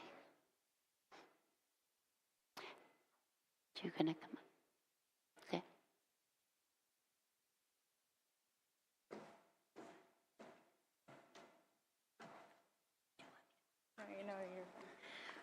Thank you, Dr. Holmgren, for your amazing remarks. Now, please help me in welcoming His Excellency Muhsin Al-Hadrami in the unveiling of this issue.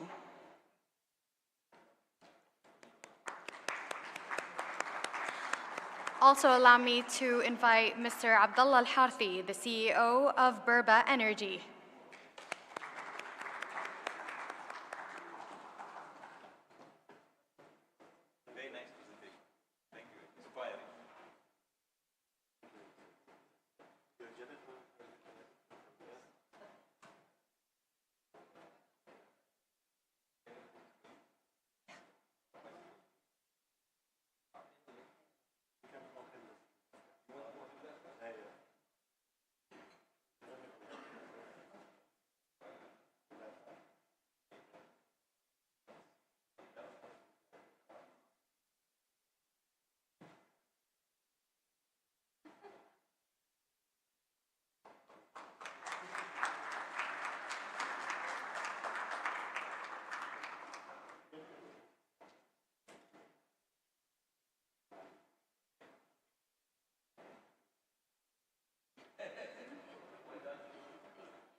Ladies and gentlemen, we now move to our final panel of the day, a global CEO-level dialogue exploring scale, investment, and real-world project execution across hydrogen, renewables, and energy storage, moderated by Martin Tengler. Please welcome Wissam Al-Ghamdi, CEO of NEOM Green Hydrogen. Anoud Al-Naqbi, Senior Manager Development at Masdar. Abbas Hassan Al-Lawati, Senior Executive Vice President and Head of Investment Banking and International Operations. Dr. Jennifer Holmgren, the CEO of LanzaTech. Anil Kumar Taparia, CEO of Green Hydrogen and Ammonia at Acme. Please help me in welcoming them.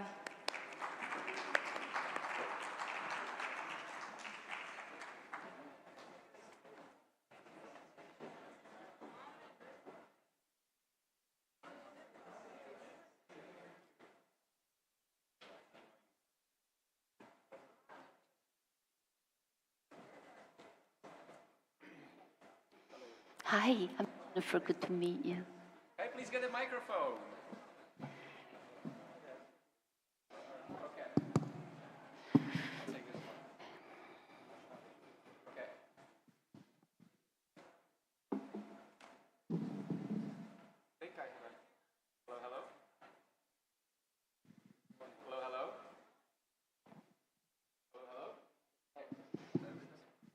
Do you want to switch?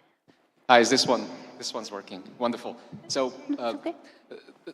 thank you, Jennifer, for a great presentation. This was really, really, really interesting, and I can't wait to dive into the project that you've talked about somewhere in the middle of the panel. But first, what I was hoping we can do is talk a little bit about hydrogen, because we have the developers of some of the biggest and most successful hydrogen projects in the world right now. Of course, starting with you, Wissam, because you are developing, and GHC is developing the biggest green hydrogen project right now with 2.2 gigawatts of electrolyzers and ammonia that's been signed off 100% for offtake by Air Products. So you've got all the ducks in a row. You just released a video the other day with showing really, really impressive progress. 80% of everything is completed, on track for 2027 FID.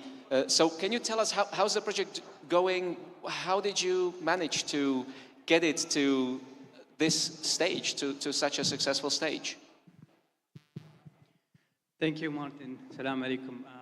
First of all, I would like to thank the Ministry of Energy of Oman, BIRBA, for inviting me and having here. And of course, the Oman family. Every time you come to Oman, you feel home. I would like to start with NEOM Green Hydrogen Company and structure-wise. So NEOM Green Hydrogen Company is a joint venture between Air Products, NEOM, and ACWA Power. Basically, the three partners who put the right skill sets together, put the right business case for this project to be built at scale with captive power, as you mentioned, 4 giga of renewable solar and wind. So in terms of our progress, the solar site is completed overall. You said 80%. The solar site is completed. We're commissioning now. We will be commissioning soon the wind power, because by design, we need both to be commissioning the hydrogen plant. All of next year, 2026, is going to be a busy year for us in terms of testing, pre-commissioning, commissioning for our commercial production in 2027. On equally important, and on the company side of the business, we've also been busy developing the skill sets, the recruitments, getting the right diversity of skill sets in the company to be ready for operations, including even developing young and fresh grads in a tailored program for hydrogen and renewable power. So it's been busy on both sides of building the plant and getting it ready for operation, and also getting our people ready to operate the plant. Some of the important figures you've mentioned, and it said 4 giga of renewable power that's captive to us, including the grid. 600 tons of hydrogen per day that converted into 1.2 million tons of ammonia per year. And part of the plant, we're also building our own jetty, so we can simply ship the ammonia to our off-taker, Air Products, who get the off-take for 30 years. And with that, I think that's an overall introduction about the company and on the progress side of it. Thanks. Clearly, you guys have your ducks in a row, and project is moving ahead, which is really, really exciting. And I'd like to talk about another project, which is being developed by ACME. Anil, you're developing several projects actually in India and also here in Oman. So the Oman project is another one that we consider very highly likely to happen in our forecast to 2030, by 2030, because you've also got all the ducks in a row, like I've said about NEOM. You've got the off-taker, you've got all the permits, you're pretty much on track. So can you give us an update on your project here in Oman? Thank you. Thank you, Martin, and good afternoon to everyone. So just a brief lookout about what we are doing ACME in the world. So we are having the 3 off-take which we have signed with the various companies globally. One with a European company for the fertilizer, second one for the Japanese company for the Japan CFD program, and the third one is the Indian government fertilizer company's requirement. So all put together, we have an offtake of around 1 million tons of green ammonia. Regarding our project in Oman, I think is going well, and we have seen more than 50% progress of that project.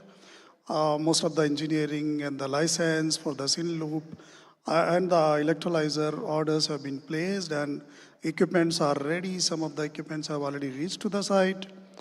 As far as the civil work is concerned, I think the most challenging work for this project was the cliff management. We are at the 90-meter top level of the sea, and we have to build our pipeline to go into the sea. So that was already completed.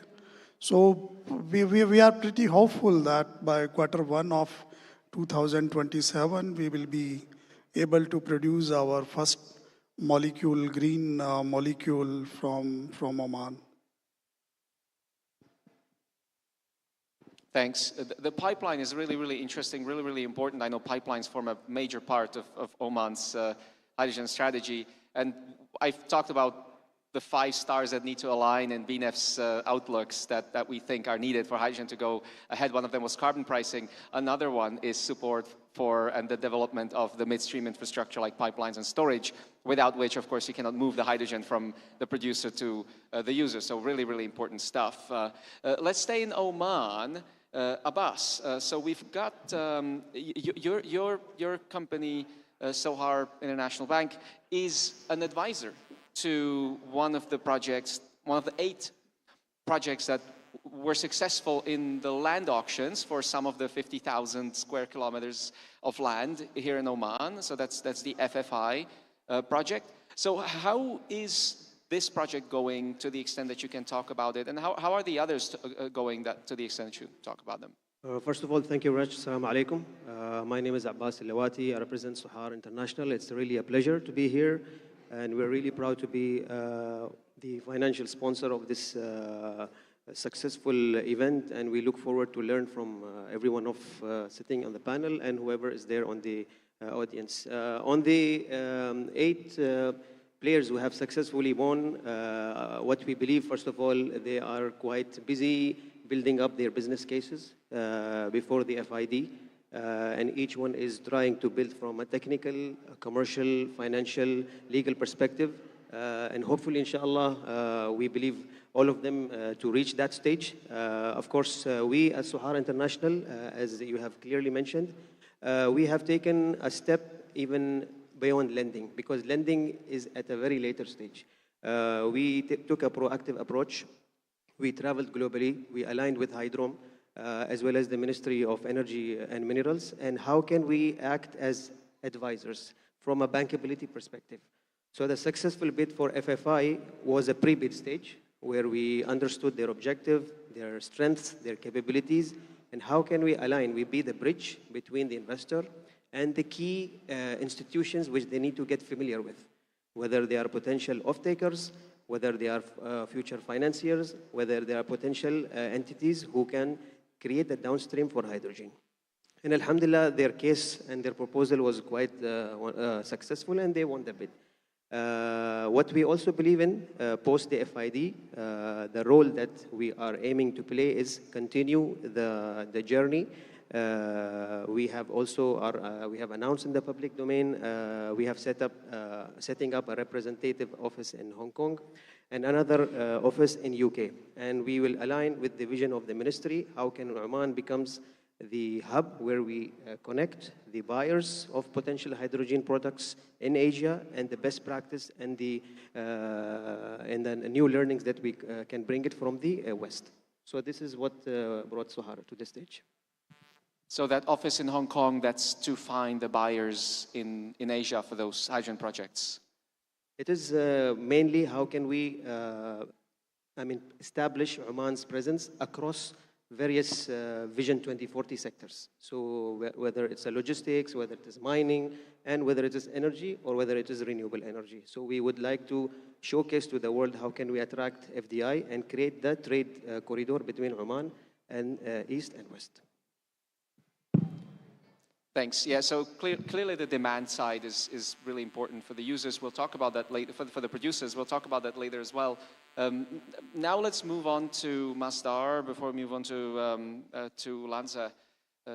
LanzaTech, which I have some really interesting question for, I think, and I'm really looking forward to hearing the answer. With Masdar, Anud, you just recently bought a 49% stake in a hydrogen project in Austria, owned by the oil refiner, OMV. So what attracted you to Austria, of all places, and to that project in particular? First of all, thank you for this invitation. And I think it's good to share a very realistic view about the hydrogen where it stands today, globally and in the region as well. And prioritize also the barriers and the challenges that could, make us understand the case and the market for now. Well, if I look back, then let's say within 2 years or 3 years' time, I would say that green hydrogen was an ambition. Now transiting to implementation, and I think within this decade, I would see more of determining or understanding to which country will be more competitive in the market and in the sector of hydrogen. Yes, we did announce the purchase of the hydrogen plant, 49% of OMV. It's not about the country itself. It's a collective of elements that's supporting the case of hydrogen. And this is going to be enrolling us and OMV in purchasing the power. This is going to be through a PPA or from a grid of the market once it reaches over 90% of a green hydrogen by 2030. As I said, there's a lot of barriers and challenges, but definitely we're looking for a collective support coming from the government. We can see that the better understanding in Europe, especially in Europe, GCC and China, this is where I say the list that I read from the market, more understanding to the government, a strong, let's say, support from the government when it comes to subsidy. And one example could be France as well. Spain as well recently, and Austria. Also understand the demand, looking into the demand, the infrastructure, and there's also better understanding to the regulation. So it's a collective of let's say, factors that help us to focus on it. As well as you need to understand this is bankable the project need to be bankable and more facilitates also to a long-term agreement, offtake agreements with the region. Thanks. So bankability and having an offtake agreement, really, really important. Government support, really, really important for a project to go ahead. That's really useful. One of the other 5 stars that we talked about was demand support, either a carrot or a stick or both from governments to get projects going. And clearly that's something you're also looking at. So we clearly agree on that. I would say also there's other elements. Definitely you need to look into categorizing the project into Could you get your mic a bit closer? I would say 3 elements, or let's categorize the project into the technical part, as well, and the government support, as well as the demand. And there's a few others as well. When it comes to the infrastructure, you need to be close to the facilities and the port, and also coordinate with the government. And this will definitely bring the cost down and improve the bankability of the report. This could be used as a barrier as well. On top of it, even though if we try to tick all of the boxes here, still we will have the challenge when it comes to the permit process. This is very slow, and the global standardization as well. It's one of the obstacles and challenges we have. Even though if the developer try to tick all of the boxes of these, still we will be freezed and not able to have a better control on the project. Okay. Let's move on to Jennifer now. Jennifer, you gave a really inspiring, really great presentation, one of the best that I've seen in quite some time. So I'll remember lots of things from that one. And you talked about the Freedom Pine facility that you have just inaugurated 2 weeks ago or so, which is the world's first, I have it here, first operational commercial scale plant using alcohol to jet technology. And the one thing I find really impressive is you spun out the company in 2020. And by 2025, it's online, which is impressive. We talked about development periods of 7 to 10 years for green hydrogen projects, or 5 to 7 certainly. So 5 is definitely on the very low end. So my question is, I have 2 questions. One is diplomatic. The other one is perhaps less so. So, what made it possible to make the project go so fast? And the second one is, how does it make money? Great questions. So, how did it go fast? It's funny that you say fast, because actually the journey started in 2010 when we decided we want to take ethanol to SAF. So we had to develop the technology. What we did, we spun it out in 2020 because we needed to raise capital to build that plant, the 10 million gallon a year plant. And what we did is we brought investors from the airline industry as well as the process industry. The original investors were Suncor, Shell, Mitsui, and IAG. And they actually enabled to build the plant. How money? It has offtakes, and the people who invested, what they invested for was the offtake rights. So they are going to take all the fuel with them. So the 2 things kind of came together, and we put it all together at the same time as a package, because we knew that to make it bankable, because we did get a loan from Microsoft actually, and I'll tell you about that because I want you to think about that. We needed to bring the offtakes in. I do want to point out one thing. It's very difficult, right, for a company like mine that has really no financial resources, if you stop and think about it, to build the plants I showed you. And one of the things that we did is Microsoft actually was interested in the diesel as for their backup generators, right? Because renewable diesel doesn't have the aromatics and is therefore more stable. So you don't have to change out the gensets. But when they wanted to invest capital, we said, we don't really need capital anymore. We don't need equity. We already have all these big investors. We said, we can't get a cheap loan. Instead, give me... Can you repeat the last sentence? Yeah, I think yeah. people didn't hear that. I'm sorry. What I was saying was, we said we don't need the equity. What we need is a loan to build the plant. We need a cheap loan. We need it at your cost of capital, because the first of a kind is very difficult to get a good loan. And you end up paying way too much money. When you end up paying too much money to finance, your capital costs go up, and it just never, you never pay yourself back, right? And so Microsoft did say, okay, we've never done this before, but we will do that. I'm going to give you a loan at my cost of capital, not your cost of capital. So I just want you to note that we had to use a lot of creative financing. It's very difficult to finance first-of-a-kind projects.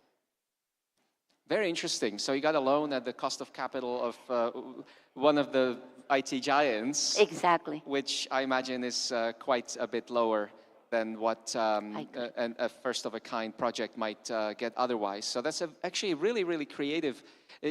You also have another, and before we move on to part two, you have this really interesting step-by-step approach that one of your colleagues has told me about, which, and I may be paraphrasing it incorrectly, so please correct me if I get this wrong, but she said that basically you get your capital kind of pre-committed. Once you reach certain milestones, then the money gets unlocked. So you don't have to constantly run around and raise new rounds, raise new money, and you can actually focus on developing the project and just hitting those milestones. Is that right, and how does that help you? Yeah, so actually, there's two different pieces to the capital infusion, right? There's topco equity for the company itself until it becomes profitable. And there's also infrastructure funding for building plants. And on the infrastructure funding side, we have a relationship with Brookfield. And what we did with Brookfield is we partnered with them where they committed to investing $500 million in our projects. So if we can get a project to FID, they have already done diligence on our technology, right? So we don't have to FID and then to invest in the project. What we do instead is we get the project to FID, and if we meet the requirements, then that money is already committed and is already available. So that's how we work with them, and we do that to ensure, you know, sometimes when you project to FID, you get it bankable, and then you spend another year trying to raise the capital for it. And so they pre-committed it. We still have to get it to FID, but it helps. What does the banker in the room think about this kind of an approach? I think it's wonderful. We are trying to copy your first footsteps, but you are at a much advanced stage. That's what we call it in our language, advisory. So it's basically in advisory, it's even if you come up with a blank business plan, you just need to make sure that each step in an emerging sector where there are less regulations and there are no certainty on the demand, we have to take a very steady approach, and which we have been doing with the hydrogen sector. How can we make it bankable from key areas? And those areas which we believe in is the business model, how to create demand, because we say there is low demand, but what we believe in, you can create the demand. And what has been highlighted in your presentation, which was amazing, there is downstream which could be created, and nobody is thinking about it. So we are thinking in a similar kind of connotation, how we build new sectors within the country. How can we alternate dependency from maybe natural gas or any other source of energy to a segment which we might not have thought about it, but it could be a hydrogen alternative. So that's how we kind of, but it's an amazing, I think we'll catch up again once you are done, if you have time, to see how can we learn from your practice. In fact, we as an institution are thinking of setting up a renewable energy private equity fund. And that fund objective is to how can we invest in projects in Oman as an equity partner. And that will require some sort of advisor such as yours to guide us. How can we build the right fund? How to translate the bankability. Maybe we have one perspective of bankability, you might have other, and we can navigate through these 8 projects which might reach to an FID stage, and they need an equity, because how much can an investor put skin in the game? Maybe 10%, 20%. What we need and debt may be assumed 70-30, but still there is an equity gap in those projects which needs to be filled. So it's a very interesting approach, and we should apply it. Demand creation is one thing that you said that I find constantly as the one thing that needs to be tackled. And I think Anud has talked about it as well. Everyone on this panel, I think, has talked about it in some form. Anil, you, of course, have signed a binding offtake agreement with Yara for 100,000 tons from Oman. You've signed a term sheet with a Japanese trading house for 400,000 tons, so very large volume of ammonia. Where are you looking next? What are the most attractive demand centers for hydrogen producers like yourselves? I think, as we always say, that this is a very evolving industry because we have the challenges of technology, we have the challenges of proven supply logistics, we have the challenges of a very niche product. Is not a commodity as far as the green ammonia or green hydrogen is concerned, because it will take another 5 to 10 years to make it a commodity which can be traded across the globe, like LNG or the petroleum or the fossil products. So we need a lot of support from the government, and we are very happy that Oman government, various institutions of Oman is helping us in creating this environment and creating this facility. We recently win our second phase of the green ammonia from Hydrom, and we have signed a lot of term sheet with the European off-takers to start that project. So I think likewise in our home country in India, there are a lot of support by the government in terms of policy, in terms of subsidies, in terms of value creation by the transmission lines and various subsidies which is given to the green hydrogen to boost up the production and the competitiveness in the whole market. So I think if those type of supports are there, and we hope that Oman will continue to provide that support, and we will have our next project soon to announce in Oman.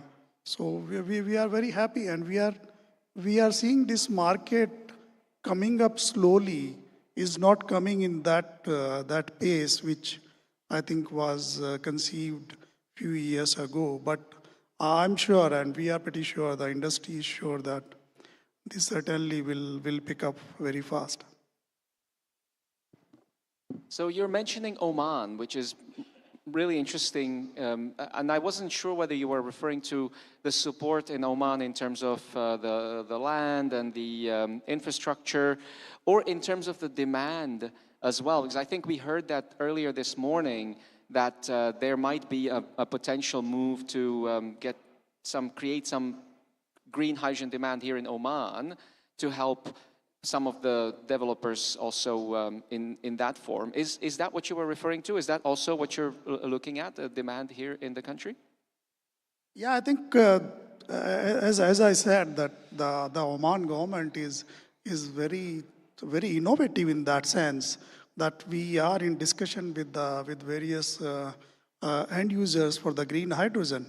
So now we are talking about the green hydrogen corridor, as His Excellency mentioned in the keynote speech, that OQ and various other agencies, government agencies are coming up and pulling up the resources for the renewable transmission line, for the hydrogen corridors.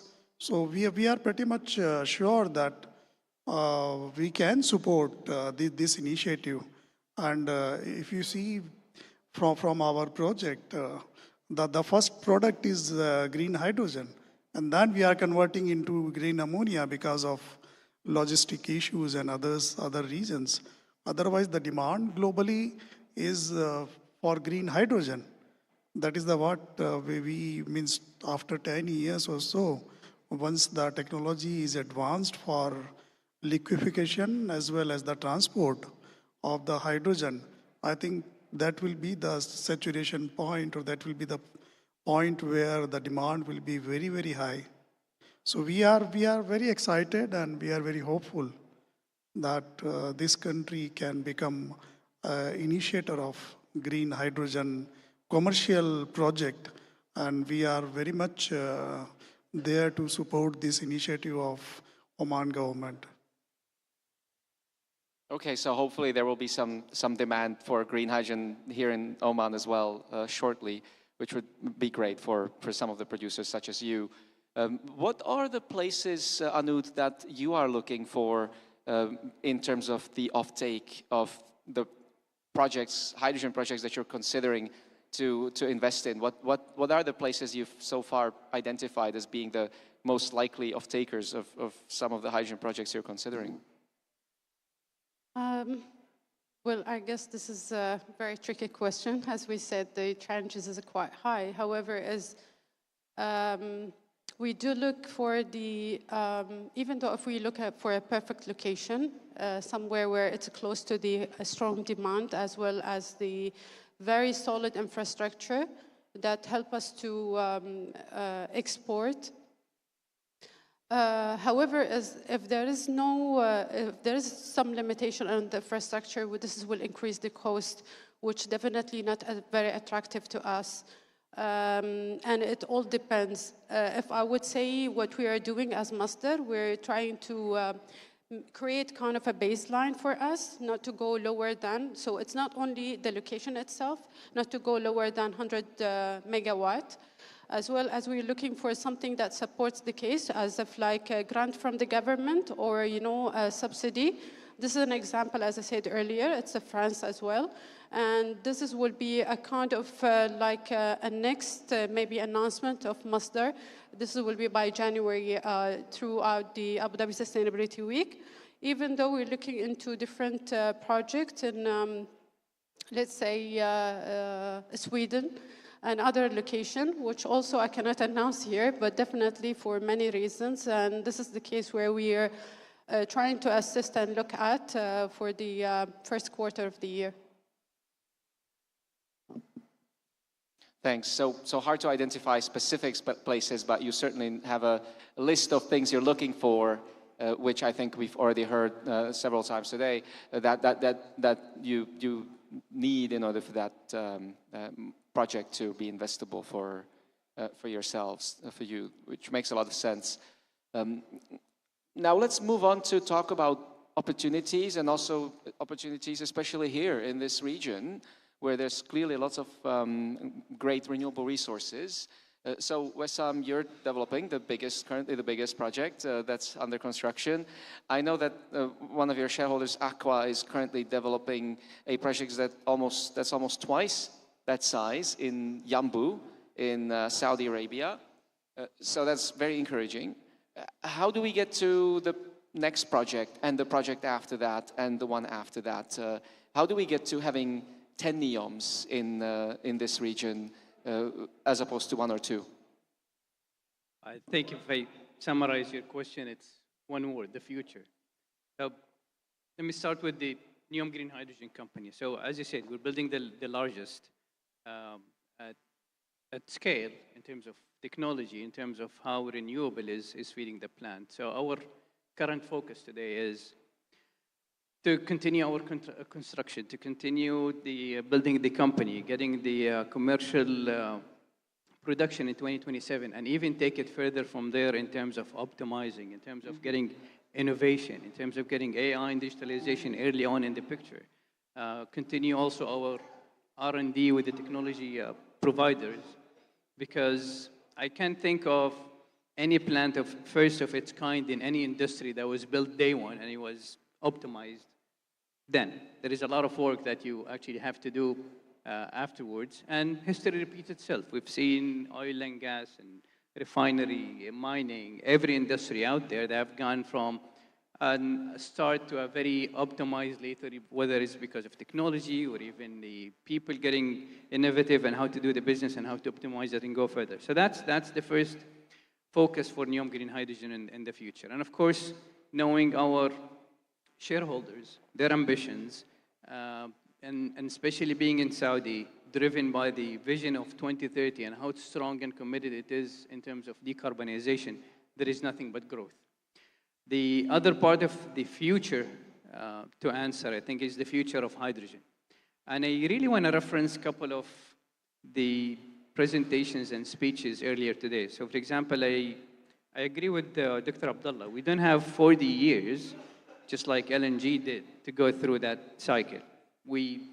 But as he also said, we got a lot to learn from either LNG, and I'm going to even make it general to every industry out there that we have been through, have gone through a learning curve that we can use to expedite our learning curve and expedite where we get the technology in. Impossible is not there. And I reference your first slide, had many points where people thought phones are not enough, the radio is not going to do that, we're not going to fly. So the question is now when it comes to green hydrogen is not if, it's when. The other reference I want to make is also the His Excellency, the Minister of Energy earlier today was talking about, first of all, recognizing 4 entities among many that happened in the past. Really great signs and important signs of it's happening, it's getting there. He referenced the pace, and then I agree with him. But he also said, if you don't really get on the right pace when it comes to the green hydrogen, and the market is going to pick up, and we see that's happening, one day you'll find yourself really behind the market.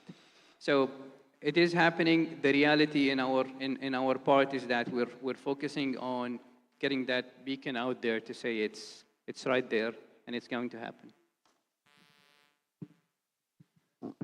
Thanks. So I'm unfortunately being signaled by our great organizers today to bring the panel to a close, which I was certainly not planning to do this soon, because I think we've been on for only about 35 minutes. But I do have a couple questions to end the panel with, so that it leaves us with some conclusions for the audience and for all of us to know what to focus on going forward. And the questions are simple. I'll say a statement. If you agree with the statement, you raise your hand.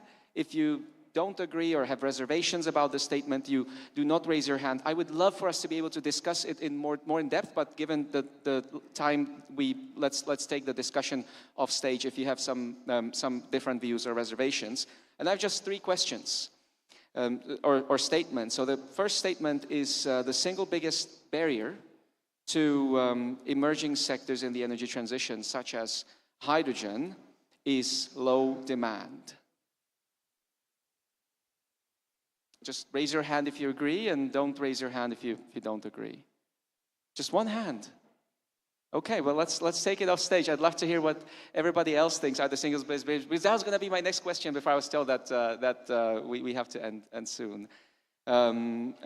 So until, question number 2, until costs come down sufficiently for green hydrogen, policy must step in to plug the gap. Okay, so that's 4 out of 5 on the importance of policy. And Wessam, I'd love to hear your views later on why you did not raise your hand.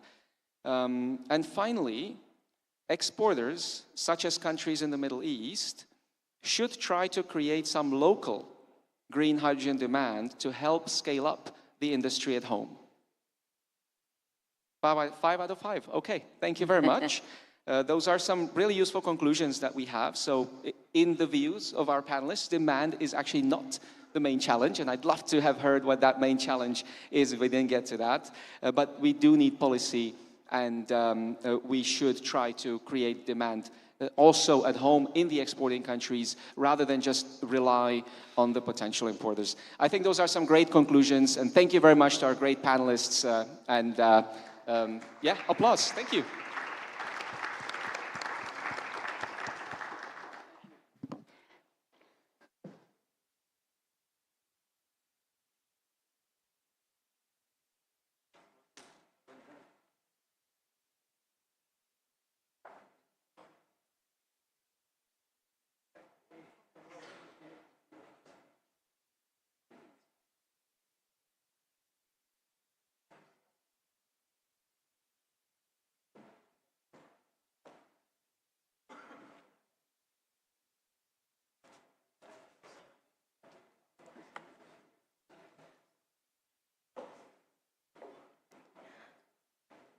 Ladies and gentlemen, to close today's program, we invite back again Martin Tengler once more to deliver the outcome summary and final reflections.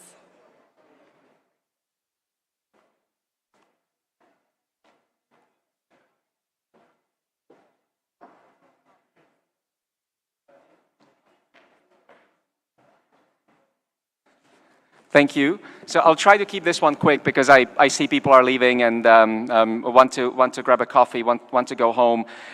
So I think we've heard a lot of the conclusions already from the panel that just finished. Clearly, stimulation of demand at home here in places where that plan to export is going to be really, really important. And I have a couple other thoughts about what we've heard today. First, as Dr. Abdullah has mentioned, hydrogen has been in a bit of a trough of disillusionment. Cost is high, and demand, depending on whether you ask our panelists or others, may be one of the main challenges. Clusters is a word that I remember today. Clusters are an important, or could be an important way to aggregate demand and also supply and make it a bit easier to create those offtake agreements and potentially use some of the excess heat and some of the pipelines to share and save on some of the costs. There's two numbers I remember: 50,000 kilometers squared. That's how much land Oman plans to spend on hydrogen. That's 1/6 of the country. It's a huge commitment. And similarly large commitment, 50% from Singapore on use of hydrogen in their power system. So very large demand, very large potential supply. So really looking forward to seeing how that goes. I think one last thing that comes to mind is what Minister Al-Aufi said in his presentation, which was very inspiring, which is that pace has changed, but not the direction. So I would leave it there, and thank you very much.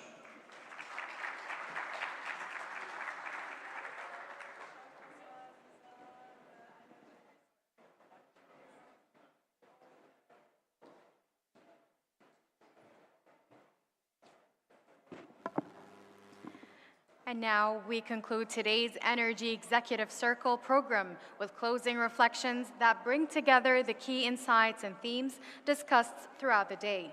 Please join me in welcoming Dr. Abdullah Al-Abri, Vice President of Sustainability at Sohar Port and Free Zone, to deliver the closing remarks. Dr. Abdullah, the floor is yours. Please give him a round of applause.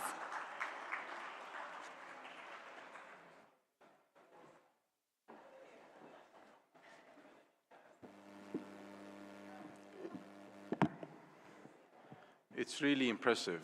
It's really impressive to hear out the discussions today and to see people staying behind since the morning. I must say, for somebody coming from the oil and gas sector and worked in the oil and gas sector for years, it's a very mature, regulated, clear sector. But I found it, as I moved and transitioned from the oil and gas upstream precisely to the industrial clusters, I find it really interesting and exciting to really work on transition pathways, obviously starting from the renewables and extending all the way to hydrogen. So I think this collective intelligence that we've had all day long today is what would help us move forward strongly and credibly. So I really want to thank all of you for the time, for the dedication, and for sharing thoughts with us. And I've noted many of the interesting discussion points that will take forward with me, obviously as a way to think about moving into the future, but also to discuss with the key stakeholders in the country. I think Martin has closed out the takeaways, have noted down the takeaways pretty much very clearly. So I'll not repeat those. So again, thank you all, and I wish you a very good evening in Muscat. Thanks.